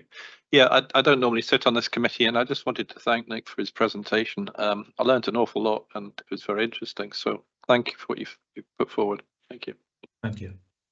Thank you very much. I think that Nick, there was a great presentation. I think the Community Action Team do a huge amount of great work, and a couple of councillors have mentioned in their comments and questions learning new things from your presentation. So thank you very much. Councillor Anderson, are you wishing to contribute to the? As a new member as well, this is on for today as such, but one thing I've been most disturbed over the years is the developing dangers from lithium batteries, etc., whether it's on bicycles or scooters or cars, etc. Because the actual fighting a fire of them, you don't just put water on it, it's dangerous to put water on them. You keep that away. I don't know. It's a new skill that the brigade has to get involved with. I just wonder what your reports on that, please. Yeah, I'm not sure. Sorry, Nick. I'll let you get back to Councillor Anderson outside of the committee, since it's not part of the presentation, etc. Although it is a fire issue, and I think he raises a point which is very important. There was a vehicle fire in Blairgowrie in the local car park, which was a battery fire in an electric car, and I think it is a challenge for you. So if you do have something you can share with the committee, that would be great. I would like to now currently hand over to the Area Commander Brian Todd. He's going to close this section of the fire safety briefing. So thank you, gentlemen, for everything you've said today. Thank you. Thanks, Convener and elected members. I just would like to take the opportunity to introduce myself. Brian Todd. I'm delighted to recently take the post as the new local senior officer for Perth and Kinross, Angus and Dundee. I think the presentation today, I'd just like to thank Nick for the presentation and Serge for contributing to some of the answers to your questions. Your questions are really important and valuable to us as we look to move our services forward. But just like to say, I really look forward to working with you all, and please do not hesitate to get in touch with either Nick, myself, or Serge for any fire-related questions or information you like at all. And just to say, I really look forward to working with you all moving forward in the future. Thanks, convener. Thank you very much. And Serge, is this going to be the last time you grace us at this meeting as you move on to your new job? So if it is, the last. Yeah, you're absolutely right. It is the last scrutiny committee for me for a while. So I'll be replaced by another group commander who'll be taking up post in Perth and Kinross towards the end of the month. So obviously I would like to thank you for your input to this committee and how you've honestly answered questions and engaged with committee members. I think that's been very positive and very helpful. So thank you very much. Well, thanks very much. I've enjoyed the role. I enjoyed working within the area, and thanks for all your support. It's much appreciated. Thank you. As I've intimated in the chat, I'm now going to take a 5-minute recess. So we'll be back just after 11 o'clock. Thank you. Thank you, everybody. Thank you for being there.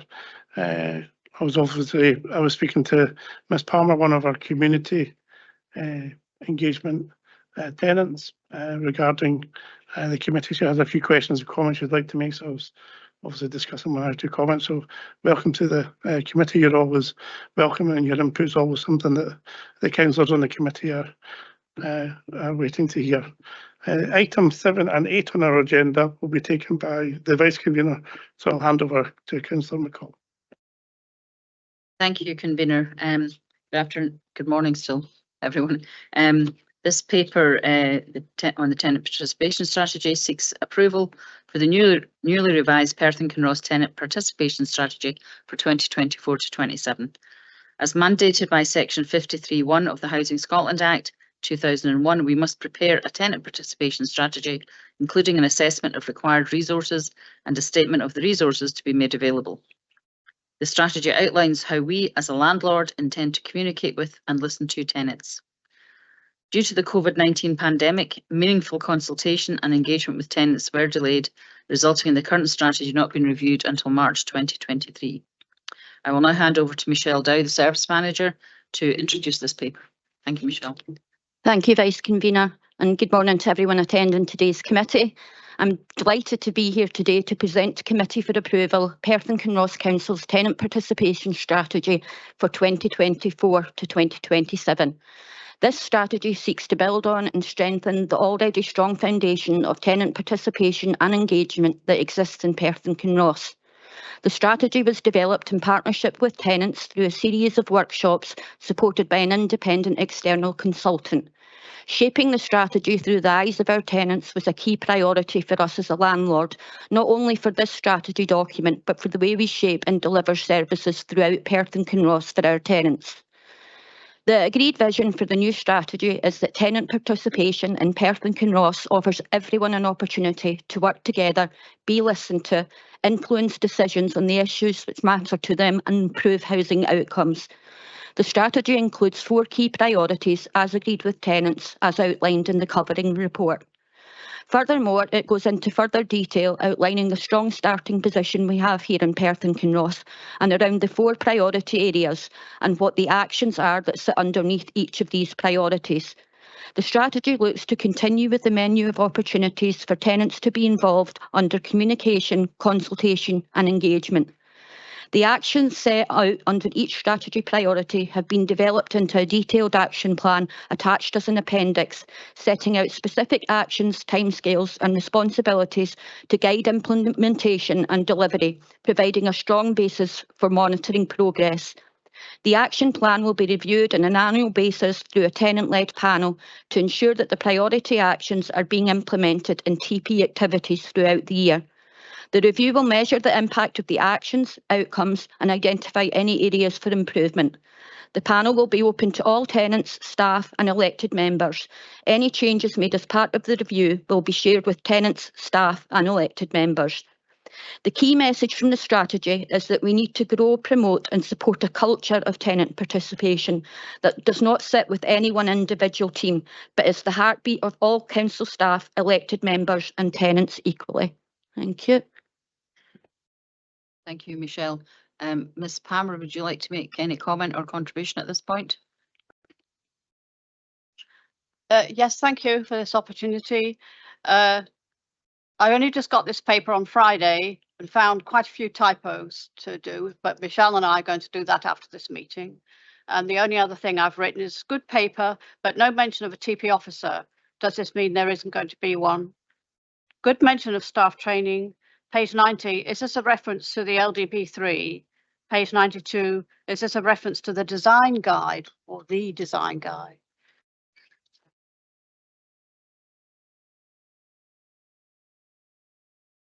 And that's all. You switch your mic off, please. Michelle, can you switch off Ms Palmer's microphone, please?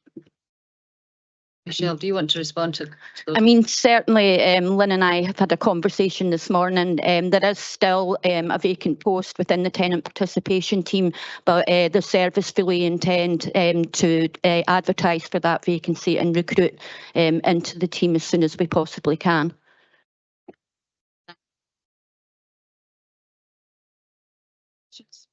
Report. Councillor Duff. Yes, thanks very much for the report and the strategy document. It talks obviously a lot about tenant participation and engagement, and I guess that we will have a number of tenants in the kind of hard to reach categories, whether that's black and minority ethnic or perhaps young people. I wondered what special measures we adopt to try and engage with these kind of hard to reach groups. Thank you. Michelle. Yeah, thank you. You are right. We do have a hard to reach group. We do have though tenants who don't want to actively get involved in tenant consultation and engagement. We do reach out to, for example, Making Where We Live Better, MECOP, PCABs, and I know that at pre-agenda Councillor McCall had a range of other agencies that we are going to go out and have dialogue with in terms of increasing tenant consultation and participation, and looking at are we getting the right set of responses. So is it reflective of our tenant demographic, and is there any areas where we're missing a trick completely? One of the main focuses for the work of the TP team moving forward will be to try and increase the number of young tenants participating in tenant participation. So that's going to be a key area for the team moving forward. Just for a point of clarity, I mean, as Michelle mentioned, there are other groups, particularly those, for example, Vision Perth and Kinross, who support people with visual impairments, and there are other agencies who support people in their tenancies with learning disabilities, etc. So there's the sort of organisations I was thinking about, because very often they don't participate in the mainstream. So that's where that comment from mine came from, and I know I still need to meet Michelle on that, but if anybody else has any other suggestions, then I'm sure Michelle will be more than happy to hear them. So just contact her directly. Great. Councillor McPherson. Thank you, Vice Convener. I was just wondering whether Perth and Kinross has looked at how other councils in Scotland are meeting their statutory responsibilities under the Act regarding tenant participation, and if so, is there any shared learning from this? Is there anything that we could adopt or implement that's being done better elsewhere? Thank you. Michelle. Yeah, we're always looking to see how other local authorities and social housing providers are engaging with tenants. Without wanting to blow our trumpets, we are one of the top performing local authorities and social housing providers. For example, there are some social housing providers in Perth and Kinross that don't even consult with their tenants on rent levels. It's just a fait accompli. We're always keen to increase participation and the menu of opportunities for people to participate. But no, if there's somebody out there doing something better, but we're not going to shy away from dipping our toes in the water and going out there. But I mean, we recently won a national award for digital inclusion for our tenant participation. So we'll keep an eye on it. We're not complacent. Thank you. Councillor Peter Barrett. Thanks, Vice Convener. Just wanted to probe a wee bit further on the question by Councillor Duff and your response regarding targeting tenants that are least likely to get involved. And I was assured by or reassured by your response, but I think you could waste an awful lot of energy trying to target the people that are least involved, and I think you need to ensure that you're targeting at those equalities groups with protected characteristics, so that we're getting sort of really valuable feedback in terms of their priorities. So it was just to see if that was what was meant by the statement there. And the other point I wanted to ask about was with regard to registered tenant organisations. How many are there in Perth and Kinross, and what areas do they cover, or what groups do they cover? Happy to answer the first part of the question, Peter, and that's exactly what the intention was. Groups that are not people that are reluctant to participate, perhaps those who have the least ability to engage and perhaps need support to make their voices heard. So that's the purpose of that. And obviously it's not going to be forced upon anybody, but at least let them know, create an avenue or a route by which they can make a contribution if they so wish. So that was really just to widen that. I'll ask Michelle to answer the second part of your question. And in terms of registered tenants organisations, we don't have any at the moment. That's another key area that we will be working with, not only registered tenant organisations, tenants associations, but we also have informal, what we would call tenant engagement and consultation. So around, specific projects or areas of work, and that's always something that we're keen to do. It doesn't have to be, for example, the whole of Northmuirton or Perth City that participate. It could be specifically related to an ongoing situation within a block, and we've recently done that before in Market Milne and Lickley and up at Potter Hill and Primarium in relation to specific incidents. So yeah, we try and get as much engagement as we can. We're working hard with the two Gypsy Traveller communities at the moment that are living within Perth inner sites in Perth and Kinross. So it is a continuing challenge for us, but it's one of the commitments within the strategy to support an increase in those associations and registered tenant organisations. Thank you, Michelle. Councillor Bob Ron now, please. Thanks, Vice Convener. Thank you, Michelle, for the paper. Councillor Barrett's beaten me to it. Part of my question about registered tenant organisations, but so I'll come to the second part, which was really how easy will it be for organisations to join? Do they need to be some form of formal structure to be included, or is it less formal associations? Obviously, they're various types, as we know. Some are very formally organised, and some are very loosely organised. So is it going to be relatively easy for anyone to join? Yeah, you are right, Councillor Braun. Thank you for the question. There are different levels of compliance in terms of what can be considered to be a registered tenants organisation, a tenants association, and a more informal arrangement. The main priority for us is the participation, the communication, and the engagement, regardless of the structure that comes around. That's the area that we focus on, and we worry about the kind of other aspect of it. Once we've got that group engaged, once we've established that relationship, and it might be a bit like our menu of opportunities that starts off with a light touch, then it moves up to medium, then it moves up to the high level stuff where we are doing a more formal structure. Does that answer your question, Councillor Braun? It does. Thank you very much. So I forgot the microphone was back off again. Thanks. Thank you. And Councillor Duffy, you have another question? Yeah, thanks. It maybe does lead on a wee bit from Councillor Braun's question. On page 25, it talks about Perth and Kinross Tenants and Residents Federation, and I just wondered if that was extending this organisation out beyond council or housing association tenants into private resident association groups, and the ability to talk to the council about the neighbourhood in general. Is that my understanding correct? Thank you. Thanks for the question. Unfortunately, at the moment, the Perth and Kinross Federation is in abeyance due to a lack of membership.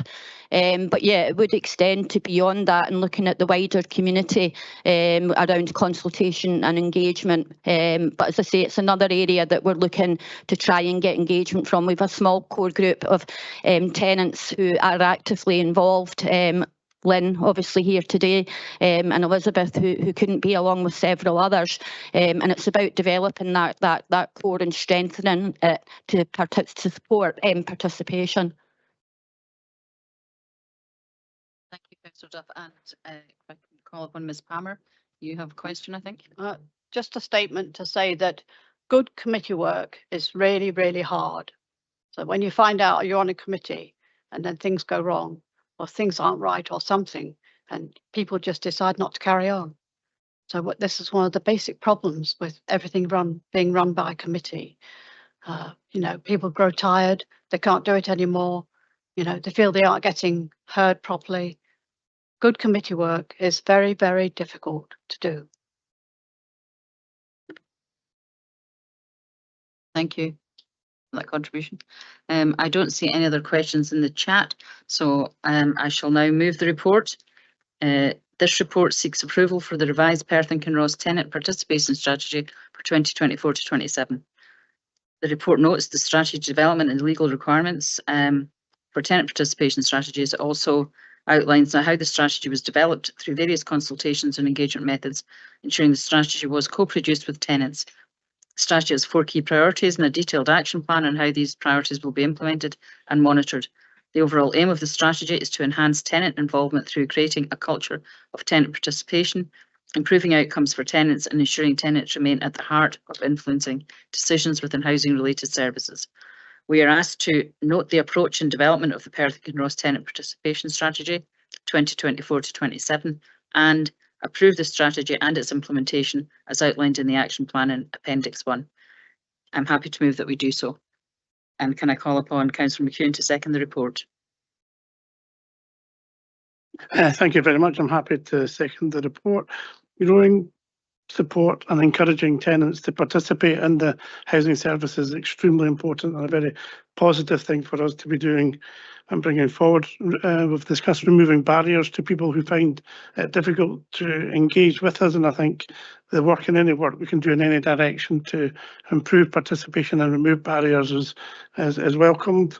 My personal view, and I have made comment previously, but I think that the council should be looking at developing apps for phones to engage with our constituents, engage with the public, whether that's on a wider council benefit or whether it's for the housing service. I think that's something for further discussion down the line. But I think it's something nowadays where most people have a phone in their pocket, and engaging through an app to quick questions and quick surveys is very easily done, rather than some of the more laborious processes of paper and logging into computers and remembering passwords, etc., etc. So I do think there is room for innovation in this area, and I look forward to see how our officers can develop and come up with ideas in the future. Thank you. Thank you, Councillor McEwen. Are there any comments on the report? Barrett. Thanks, Vice Convener and Convener. And I think while we're talking about tenant participation, it's important and appropriate to mark the sad news of the death of Gerald Lowe. Gerald was a long-serving member of the Perth and Kinross Tenants and Residents Federation and actively involved in tenant participation networks, both locally and nationally. He was a valued contributor to previous incarnations of this housing committee, and I think reflecting the comments of Lynn Palmer, Gerald was prepared to put in the hard work and the hard yards. Some of us might remember that Gerald had his own kind of quirky and unique style of questioning and scrutiny. Some might say it was slightly off the wall, but there was no mistaking that he was genuinely committed to improving the quality of housing and housing services to make Perth and Kinross a better place and a safer place for tenants and residents to live in over the past 3 decades. And I think that hard work merits recognition. And I would just like to say that we'll miss him. Thank you.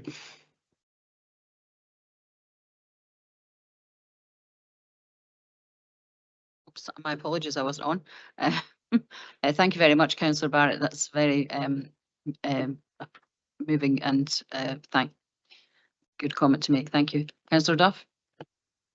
Thank you. Just a brief comment. I think all of us as councillors will recognise that in many cases where we get dragged into problematic situations, it's invariably because of a lack of communication that's at the back of many of these things. And I think anything that increases the participation and communication between the council and its tenants and service users, if you like, has to be welcomed. So I welcome the report today. Thank you.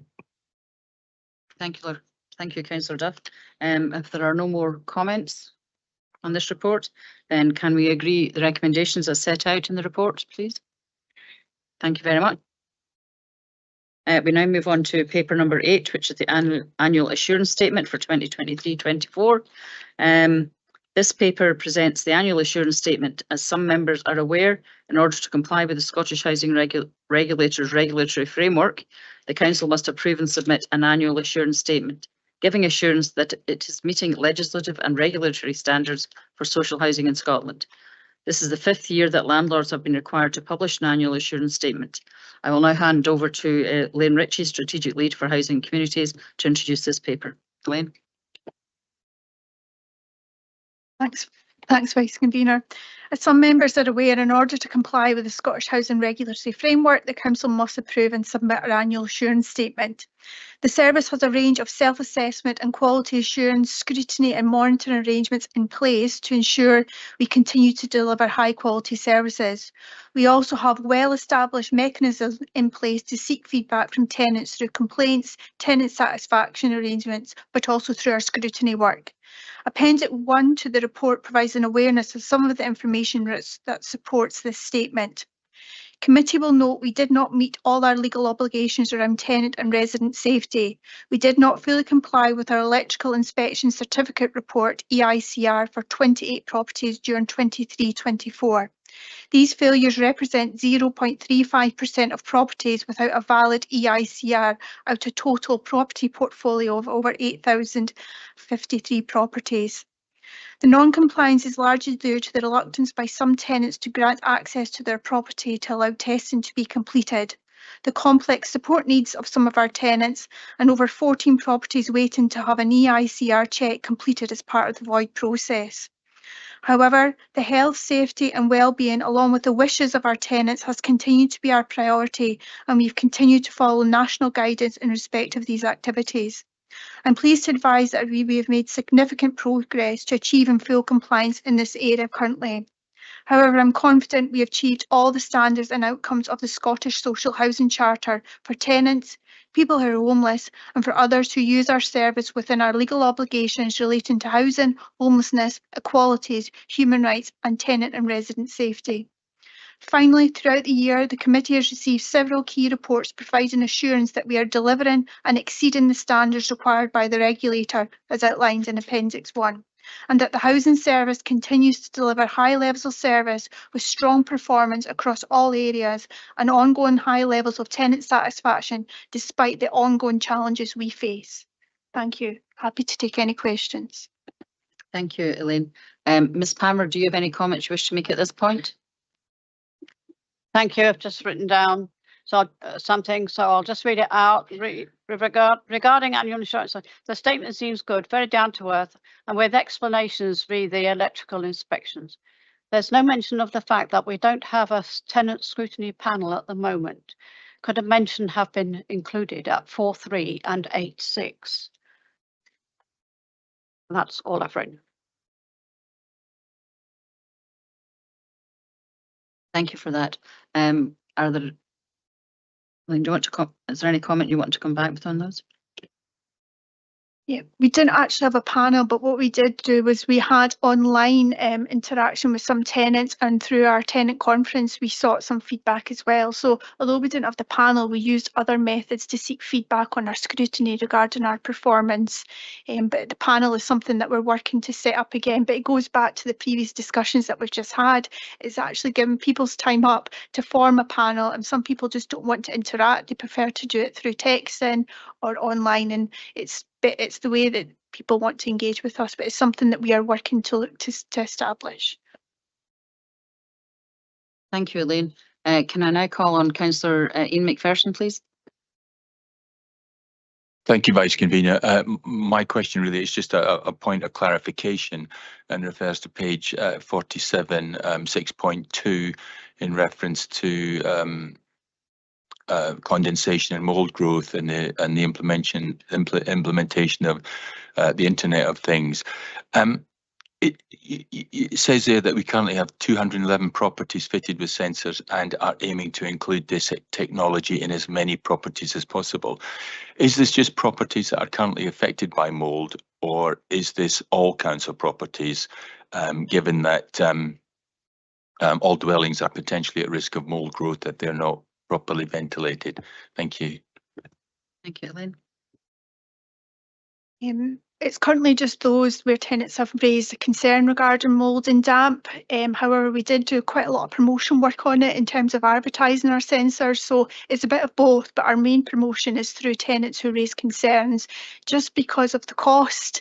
And it's something that we're looking to roll out in terms of we're incorporating it as part of our new build programme, but currently it's just where there is a concern being raised or a tenant has requested. Thank you. Councillor John Duff, please.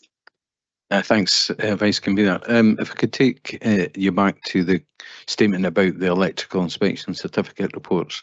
Appreciate it's a pretty high compliance, although there's a small number of properties.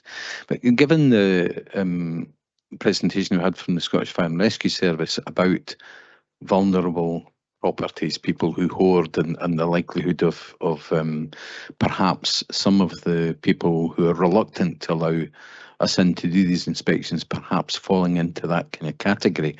I wonder if we have some other, as landlords, some other power, if you like, to inspect the house to make sure that the people who are not complying with our electrical inspection request for entry don't have these kind of issues that's preventing the inspection taking place. Thank you. Councillor Duff, it's a good question, and it is that complexity of tenants that won't allow us access. We can force access, however, the condition of some of the properties is that we've got to ensure the health and safety of contractors who are carrying out these tests as well. So it's a whole mix of picture there, but we do a tenant profile on these individual tenants and work as a multi-agency approach, working with social work, police and health in order to address it. And the number was 14. We've got that down to literally 3, and that's some of the most complex cases ever. We can force access, and that is the last course of action we would take. And the only reason we would take that is where there is a significant health and safety risk, because we do an audit of the whole repairs of that property as well. So it's quite a dynamic overview that we have of that property, if that gives you some assurance.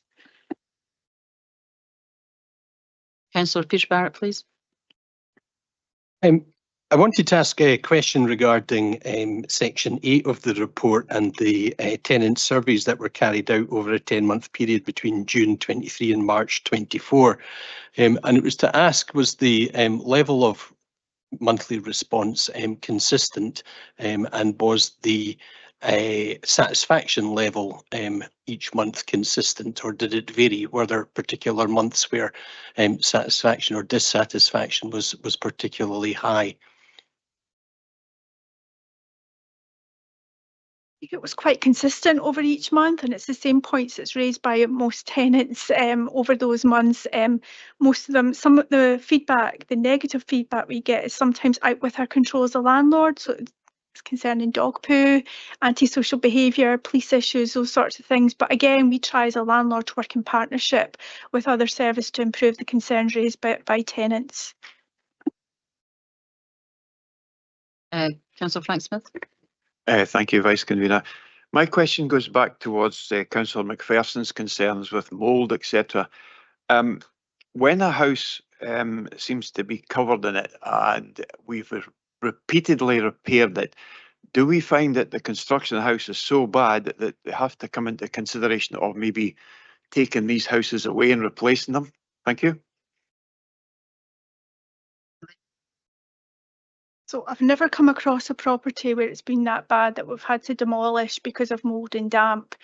However, we would look at what we can do, and we have put significant improvements in our properties, and that's why we're using sensors to do that. I don't know if June is on the line, but she can give you a wee bit more information in terms of the proactive work that's been done there, if that's okay. Good morning. Hopefully you can hear me okay. We do have a process in place. We've got a full policy and procedure, quite a robust procedure for any reports of condensation, mould growth or damp in our properties that we follow.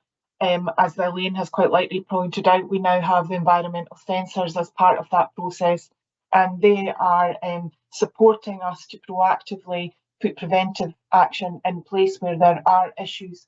We certainly don't at the moment have any properties that are completely covered in mould, or that we have to take significant action in relation to the structure of the property for that. We're working very closely with tenants who have repeated issues.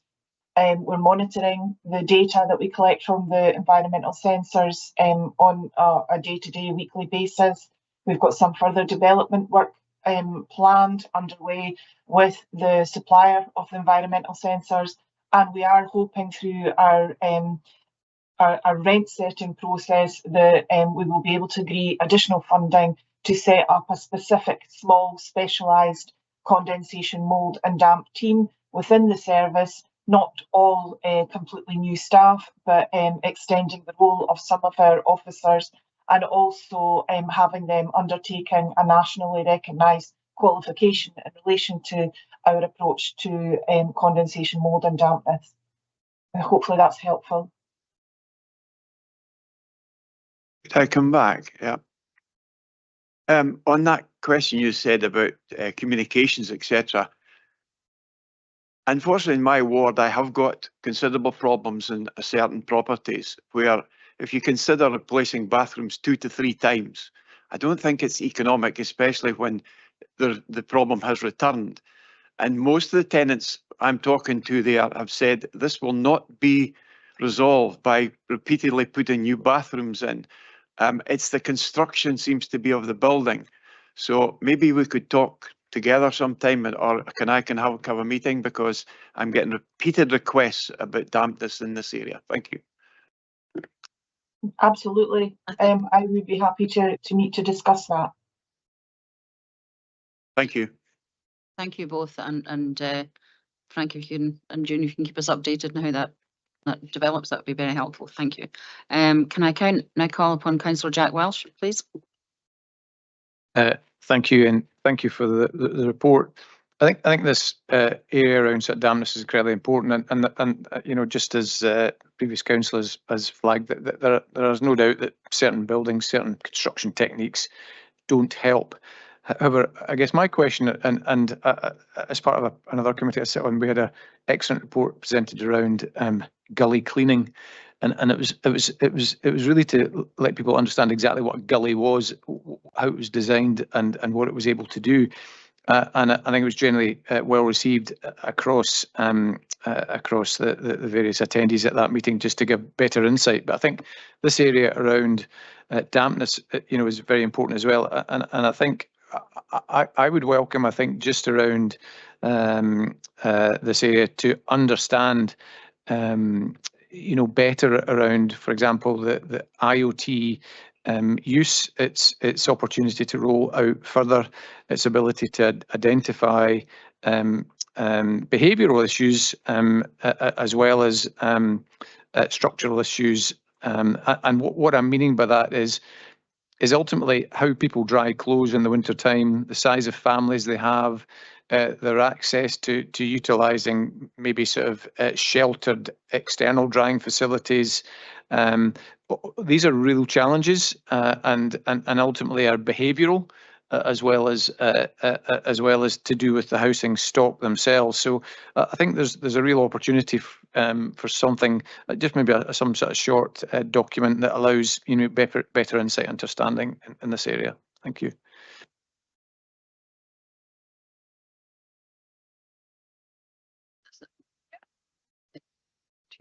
Elaine, is there anything you want to respond? Yeah, I think that's a good point. We did do a briefing maybe last year on damp and mould, particularly as the result of that little kid down in England that died as a result. So it was quite high profile, and there will be new legislation coming in terms of ABS law as a result of that young boy dying. So yeah, I think it is. We could even do an awareness session, because you're right, it's not just about building, it's about lifestyle and how tenants live. And majority of our condensation is lifestyle behaviour for some of our tenants, drying, washing in the property, not airing, having windows opened and things like that. So that is something we could arrange, and possibly maybe wait till maybe next year, once June alluded to, in terms of if we are successful with new resources, because we're doing a lot of work with sensors in terms of not just fitting them, but actually doing some analysis on that to be much more proactive. And it's a spend to save rather than having to do the repair. Let's get it right first time. Thank you. That's helpful. Thank you. Councillor Williams, please. Thank you, Sheila. My question is around about housing adaptations, around where we have to adapt a house for the elderly. And I'm just wondering, is that measured, and do we have a timescale to achieve these adaptations, or and what other pressures are these adaptations bringing? Yeah, we do measure it. So for 23-24, we did roughly just under 500 adaptations within our council properties, and the roughly timescale for that, depending on what it was, because it includes minor and major, but roughly works out to be about under just 30 days. So as part of the council, we've got a statutory duty to accommodate and do aids and adaptations, but also through the private sector route, we do our care and repair work as well, in terms of doing aids and adaptations within the private sector property, and that's very different. We've got a service level agreement for that. We've got an OT within the service as well, so we take that really that responsibility really importantly, and we've just revised our new procedure with health and social care regarding our OT and how we work better together. So yeah, it's a great priority for us, because it is about sustaining people in their tenancies. Thank you. Ms. Palmer, you have a question? Just a personal view on damp. I buy the mould and mildew sprays from shops like The Range, and you can get it elsewhere, and it's not expensive. Now, if I see 1 or 2 bluish or darkish spots, or maybe once a year, there's an accumulation of damp spots along the windowsill, I just spray it, and that you just kill it. So it's up to the tenant, in my opinion. This is my view, to buy their own container of mold and mildew spray. And if they are doing that, then they wouldn't have any mold or whatever in their home. Thank you. Thank you. I don't see any further questions. Anywhere? Okay. So I will now move the report. This report notes the requirement of the Council to submit and approve an annual assurance statement which provides assurance that the housing service is meeting legislative and regulatory standards for social housing in Scotland. Quite a mouthful, actually. This report provides a brief overview of the framework and appends the 2023-24 annual assurance statement. During 2023-24, Perth and Kinross Housing Service complied with all but one regulatory requirements as set out in Chapter 3 of the Scottish Housing Regulators Framework. I'm pleased to hear of the significant progress made by the service to achieving full compliance with the 3 requirements. Appendix 1 of the report details an overview of information that supports the annual assurance statement and the evidence required by the Scottish Housing Regulator which is supported by the well-established mechanisms in place to seek feedback from tenants through complaints, tenant satisfaction arrangements, but also through the scrutiny work carried out by tenants.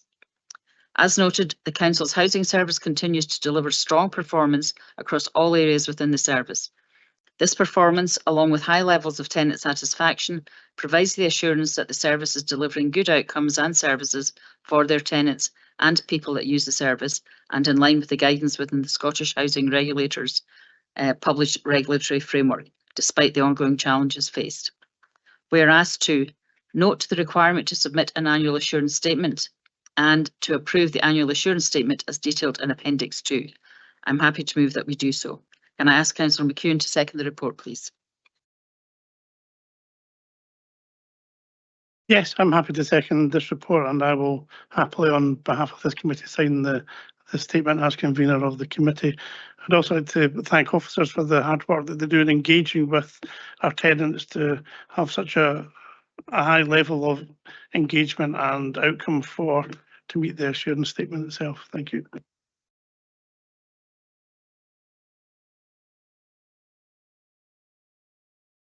Thank you very much, Vice Convener. I would just like everyone to realise that certain ways of building houses come back to haunt us, like the rack problem at the moment. So I think we've got to accept that certain houses that have been built might not be up to standards that we think of nowadays. Thank you. Thank you, Councillor Smith. Councillor Braun. Thanks, Vice Convener. Very quick comment. I think paragraph 7.6 raised the point which nobody mentioned, and that is that after the report's gone in, although we missed 28 tests, the Scottish Housing Regulator has come back saying they require no further engagement with ourselves, and we're only one of 2 Scottish local authorities to have that comment come back. I believe this has been a regular thing in the past, and I think it's important to recognise the work of officers. This doesn't happen easily. It's hard work gets us to that point. And I think it's fair to recognise the hard work of all the officers who get us into a position where we can go back to the Scottish Housing Regulator in this way. So thank you to them. Thank you, Councillor Braun. Councillor Peter Barrett, please. Thanks, Vice Convener. Just wanted to echo your comments and those of the convener, particularly with regard to the improvement works or improvements that have been made, referenced in paragraph 6.3 in terms of the equalities review of the tenants handbook and the human rights approach to delivering services, which I commend. I'd also like to voice some concern about paragraph 7.5 and the Scottish Housing Regulators' approach to council's performance with regard to homelessness. The Scottish Housing Regulator has a fairly checkered record and history in terms of its effective or ineffective or obsessive regulation of homelessness, and its interventions in the past haven't always been helpful. So I would want to ask officers that if they feel they're getting undeserved criticism or pressure from the regulators, that is shared with elected members who are best placed to respond to that. Thank you. Thank you. Thank you, Councillor Barrett. I don't see any other comments. Then, in which case, can we agree the recommendations as set out in the report, please? Thank you. I will now hand back to the convener for the rest of the reports. Thank you very much. We're now on item 9 on our agenda, the Strategic Housing Investment Plan. This paper seeks to approval for the Strategic Housing Investment Plan, the SHIP as I'll refer to it from now on, from 2025 to 2030, and requests delegated authority for the Strategic Affordable Housing Board to prioritise alternatives if projects fall out of the plan. It also seeks approval for submission of the SHIP and appendices to the Scottish Government following today's meeting. The SHIP for 25-30 outlines an investment priorities for affordable housing, developed in collaboration with tenants, local housing association partners, registered social landlords, health and social care partnership, housing developers, and the Council's housing planning and economic development teams. Since 2016, the Council and its partners have delivered nearly 2,000 affordable homes in Perth and Kinross, averaging 274 homes a year. I will now hand over to Kevin Devon, Team Leader to introduce the paper. Thank you, Councillor McEwen, and good morning all. This year's Strategic Housing Investment Plan SHIP covers the period of 2025-26 to 29-30, sets out investment priorities for affordable housing over the 5-year period and helps achieve the outcomes set out in the local housing strategy. This needs to be refreshed and resubmitted to the Scottish Government every year, and the deadline for this year's submission to the Scottish Government is the 25th of October. 2024. To support the SHIP, the Scottish Government have confirmed a resource planning assumption for 24-25 of 12.5 million, which is a reduction on the previously published figure of 16.6 million. The SHIP covers a period of, as previously advised, the SHIP covers a period of 25-26 to 29-30, and the grant funding for that period for next year is expected to be announced in early 2025. The Scottish Government guidance informing the SHIP requires us to use a current figure with a minimum of 25% provision to cater for any potential project slippage. The SHIP has been over-provisioned by 39% to ensure we are fully ready to fulfil our full grant allocation, and enables us to react quickly should there be any change of circumstances and additional funding becomes available. To achieve the LHS target of delivering 210 new affordable homes per year, the funding for affordable housing needs to return to the pre-cut levels. The SHIP has been front-loaded to enable us to react to funding being returned to pre-cut levels, as well as the managed slippage, with space in later years for any potential projects to slip into. A notional grant allocation has been allocated to each project at benchmark levels to demonstrate that we are effectively planning the programme. Over the 5-year SHIP period, the plan targets 1,152 completions of affordable homes with an average of 230 homes per year. These new built homes will be all built to the highest standards with energy efficient measures to address fuel poverty with a non-carbon heating system, include housing for people with particular needs, helping them to live independently and happily in the community, be built in areas of high demand, including rural areas, giving people access to housing of a type and in an area suitable for their current and future needs, all of which will be available for social rent by ourselves and our RSL partners. I'm happy to answer any questions. Thank you.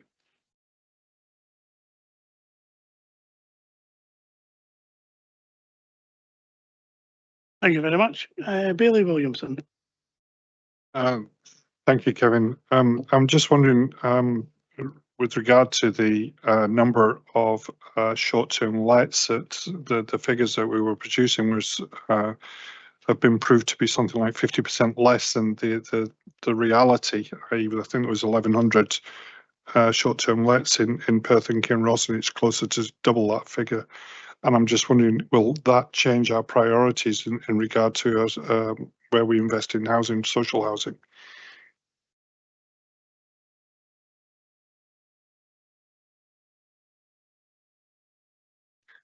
Yeah, we're aware of the short-term lets and that impact on the housing availability in the housing market. We're targeting affordable housing for all areas, and each year we're trying to exceed our target, our local housing strategy target of 210 homes per year. So we are aware of that, and we're obviously trying to do better every year and bring on as many new affordable homes in every area as we move forward.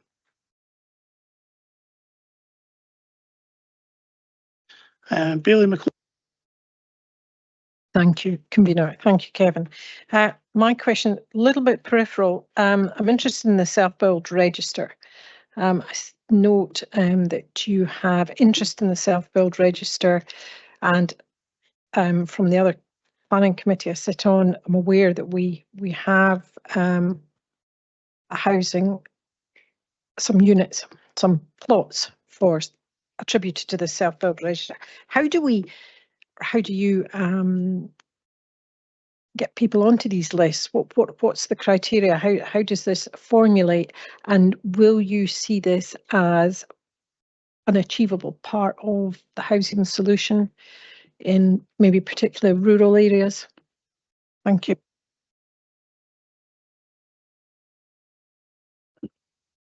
Yeah, it'll form part of our smaller element of what we're trying to do for new affordable homes. We have a contingency if they don't get built, is that they basically we have an opportunity to take over the site and build out the property themselves. And the target areas where it's difficult to have larger developments to attract larger. So we're trying to find out ways to have provisions to bring in different types of affordability and tenures. So it's basically, honestly, it's the wait and see because it's so early in the process. And what we're doing is the first one is a pilot, and we'll see how successful it is and what the take up is. And if it is successful, we'll try and roll out the other projects going forward. Thank you. The other part was how do we gain the names of the people, the interest for that on the register? How do we find them? It's just promoted online. We've got it on our website and we've done some social media promotion. So it is part of the pilot and we need to look at that in terms of promoting it and linking them with our community groups as well, because it is within certain areas within Perth and Kinross.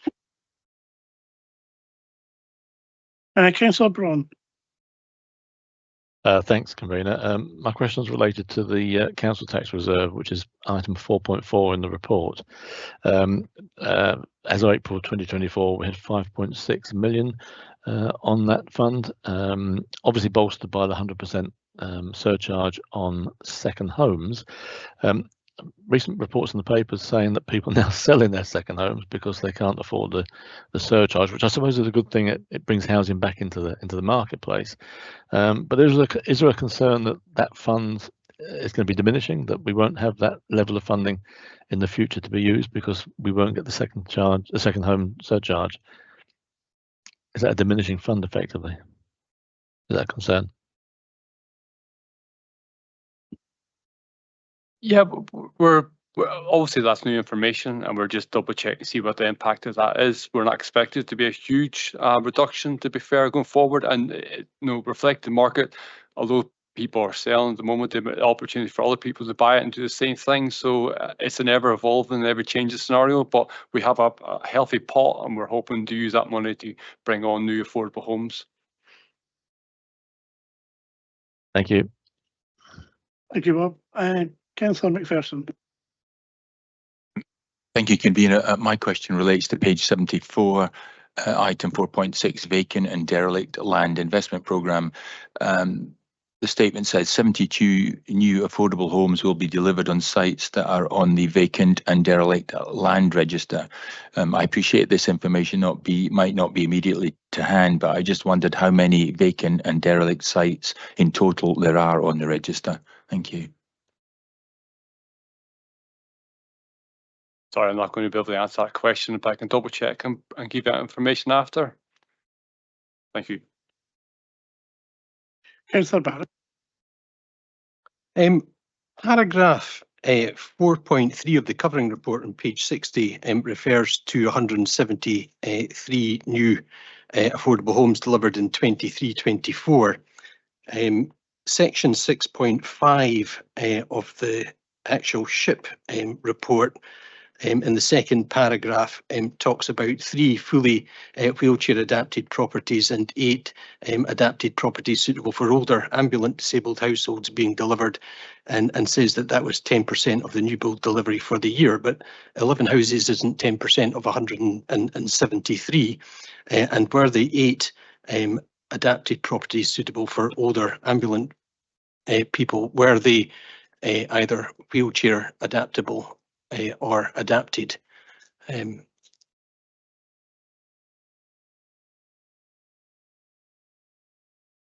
I can answer that question. The 10% comes from the new build element of it. Last year's figure includes buybacks, which are not new build properties. So it's only the new build elements that trigger the sort of the target of the 10%. All the houses, our new build houses, are built to meet the very needs of people moving forward. And we have dialogue with our colleagues in occupational health to ensure we meet the needs of those individuals targeted on the waiting list, to ensure their needs are met during the new build programme.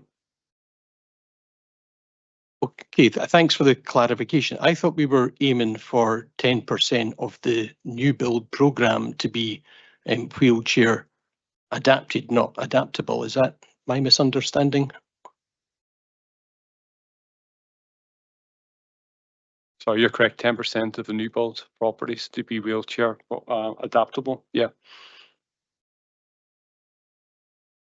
My understanding, Peter, is that they make them wheelchair suitable for the demand at that specific time, but have the flexibility should that demand change with time to create more properties that have that same access and same ability. I think the Springfield properties in Letham were the ones I visited last year, 18 months ago, that were done like that. Councillor Welsh. Thank you, convener, and thank you for the report. I think it's clear to see that social housing, affordable housing, planning permission is all part of a real mix in terms of the dynamics of both local housing and housing across all of Perth and Kinross. There was a proposal for short-term let control legislation, which unfortunately was rejected at a different committee. In terms of it would be useful to understand from our own sort of housing perspective, do we feel that potentially as a piece of legislation, as was quoted by the Director of Planning, a useful tool in the toolbox to help with the mix of housing being in communities sufficient to allow access to affordable and good quality social housing. Thank you. The proposal for the short-term let control area was directly linked to the housing market itself, and what we're doing with the strategic housing investment plan is to do with the mostly social rented properties.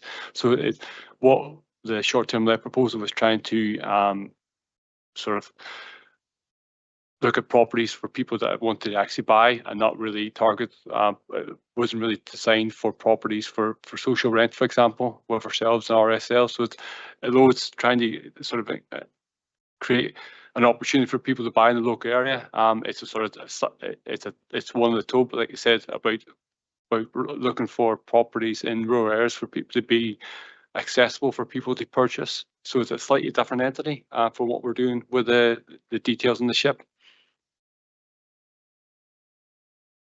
Yeah, I appreciate that, but I guess what I'm saying is the Director of Planning said, it's all these are small changes that actually give a direction of travel in terms of getting that good mix of housing within communities, and ultimately, for example, we see properties which were previously, for example,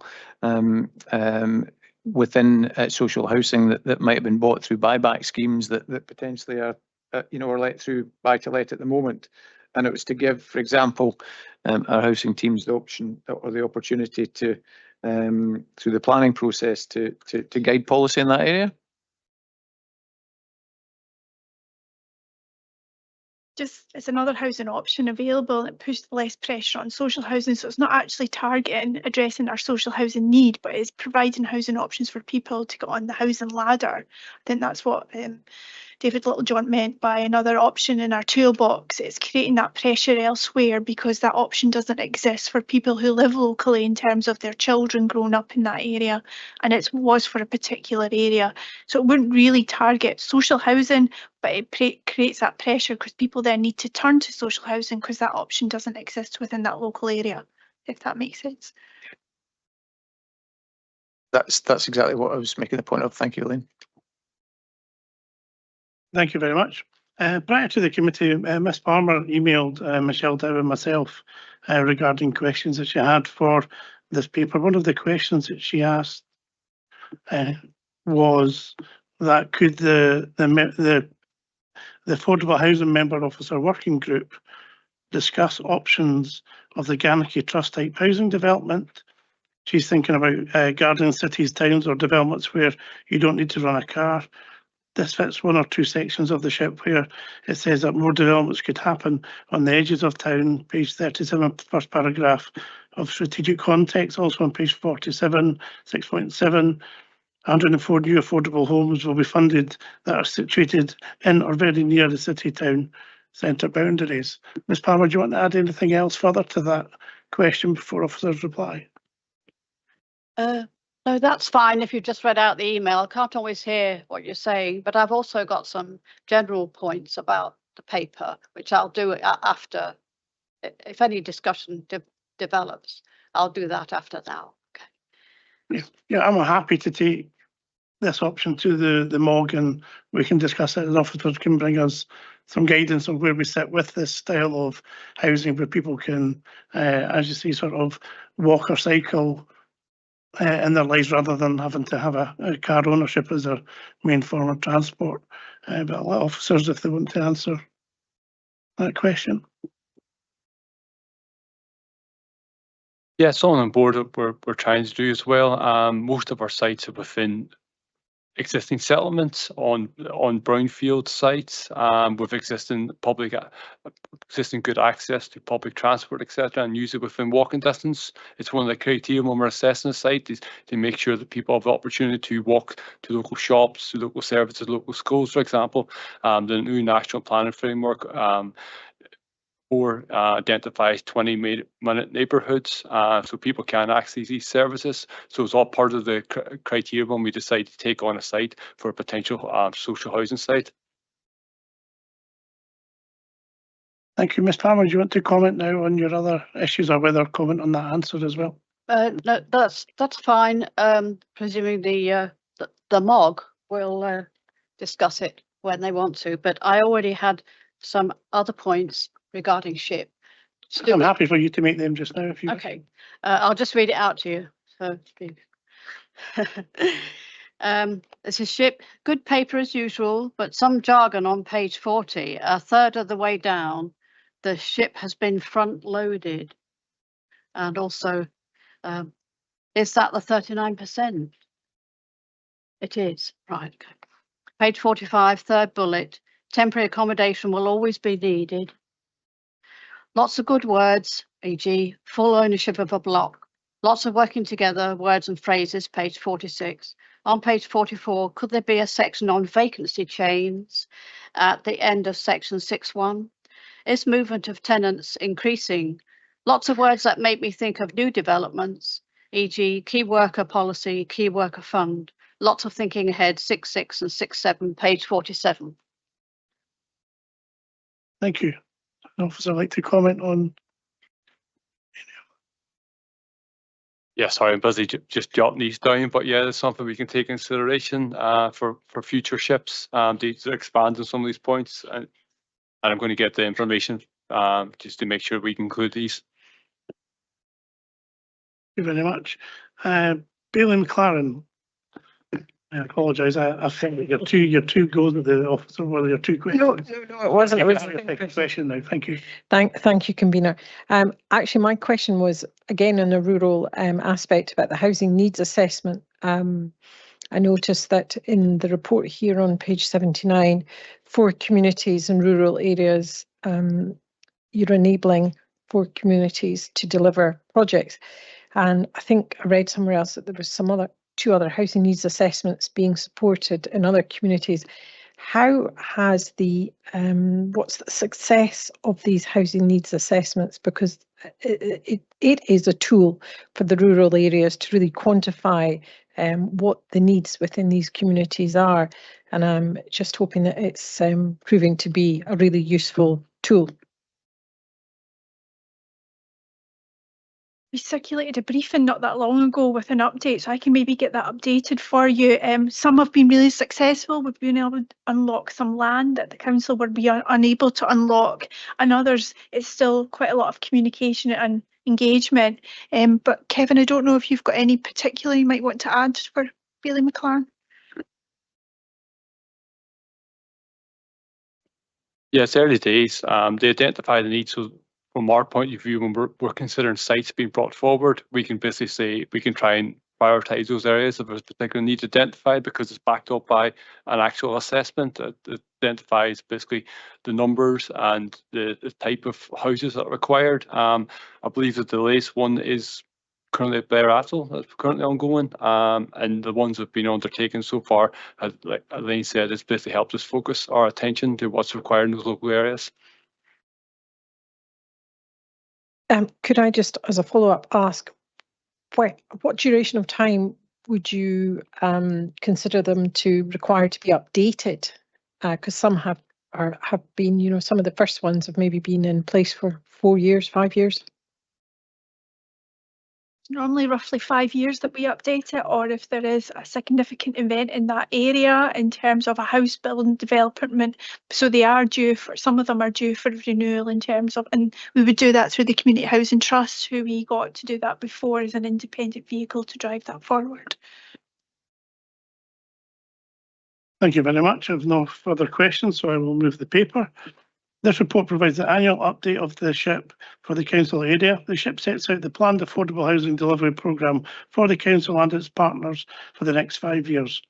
As in previous years, it has been prepared to ensure that the significant planned investment in new affordable housing meets the needs of the community and aligns with the aims of the local housing strategy. The SHIP has been submitted to the Scottish Government to form an agreement with them to fund projects by the council and its partners. The programme will continue to develop in response to changing circumstances, and this report seeks to renew delegated authority to council officers to do so. We are asked to approve the content of the Strategic Housing Investment Plan 25-26, approve the ongoing development of the SHIP and give delegated authority to the Strategic Affordable Housing Board to ensure that projects fall out of the plan, alternative projects are prioritised. And number 3, approve the SHIP contained in the appendices being submitted to the Scottish Government. I'm happy to approve to do so. Can I ask Councillor McCall to second the report, please? Thank you, Convener. I'm very happy to second this report. I'm particularly pleased that the work that has been done by officers in conjunction with elected members in terms of thinking of innovative ways to constantly improve the access to housing for people across all of Perth and Kinross is very welcome, particularly looking at different types of public housing. Mentioned bin market rents as mentioned in the reports and other types of housing options. So I think that's welcome. There is an increasing demand due to the current economic climate, sadly, and partly as well because our age demographic of our population. Very often people are looking for smaller and more adaptable and more accessible homes. So I think there's an awful lot of work gone into this SHIP, and I would wish to commend officers, and I'm more than happy to second the report. Thank you. Do I have any comments on the report? Can we agree the report? Oh, you got a comment? Sorry. Thanks, Convener. I did put a C in, but maybe it was kind of late in transmitting.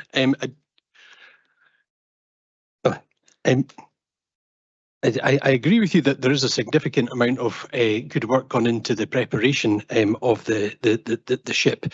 The elephant in the room, however, is the size of the Scottish Government's Affordable Housing Supply Programme monies. And you know the report is fairly stark in terms of, you know, if that money, the 4 million cut from 16.5 million down to 12.5 million, isn't reinstated in the budget next year, then there's going to be, you know, a 60 or 60 plus shortfall of housing delivery or affordable housing delivery in the plan, and a lot of, you know, regardless of what a buffer we build into the SHIP in terms of 25% or 39%. If we don't have the money, then we'll be delivering fewer houses. And in the face of a housing emergency, then I think that's the wrong choices made by the Scottish Government in terms of the cuts they've apportioned this year, and huge uncertainty as to whether that's going to continue. We do need to have the certainty of multi-year funding, and without that, then we are kind of limping from year to year, doing the best that we can.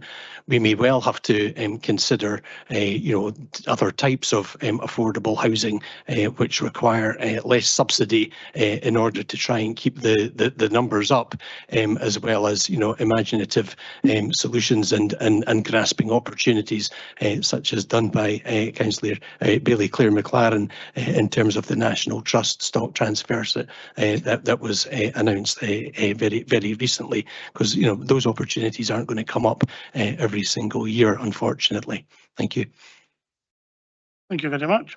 Are we happy to move the paper? Great. This doesn't finish the business of today, because I have a non-item agenda item. Annie Williams, this was your last committee meeting.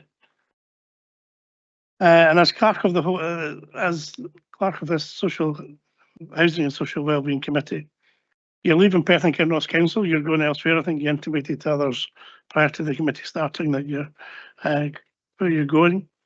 You've been in the council for 8 years now. You came initially as a graduate trainee, and you've been the clerk of a number of the committees of the council, including planning, scrutiny, and learning and families.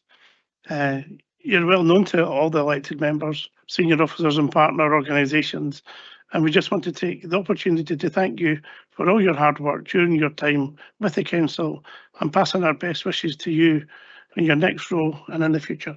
Thank you.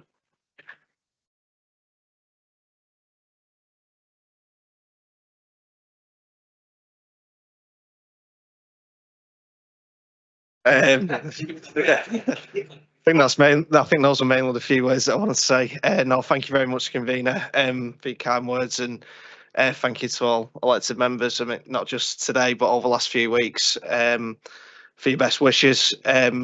Really wholeheartedly appreciated. Obviously, not been on this committee too long, but enjoyed working with everyone. It's quite nice actually today that my three present conveners from three committees at the minute are all in this meeting. So that's real nice, and obviously not quite done yet, but I'll keep this very brief, because I've got some colleagues in the corner after the lunch, and I've got another meeting this afternoon, and one of them's my boss for the next few weeks, so I better not get his bad side still. So no, just thank you to everyone, all elected members, yourself, convener, vice convener, and Elaine and all the officers. Not been doing this committee for too long, but it's been very enjoyable, and obviously real enjoyable sort of 8 years in the council. So I'll still be about pestering everyone for the next few weeks, though, so I'm sure you'll see me kicking about.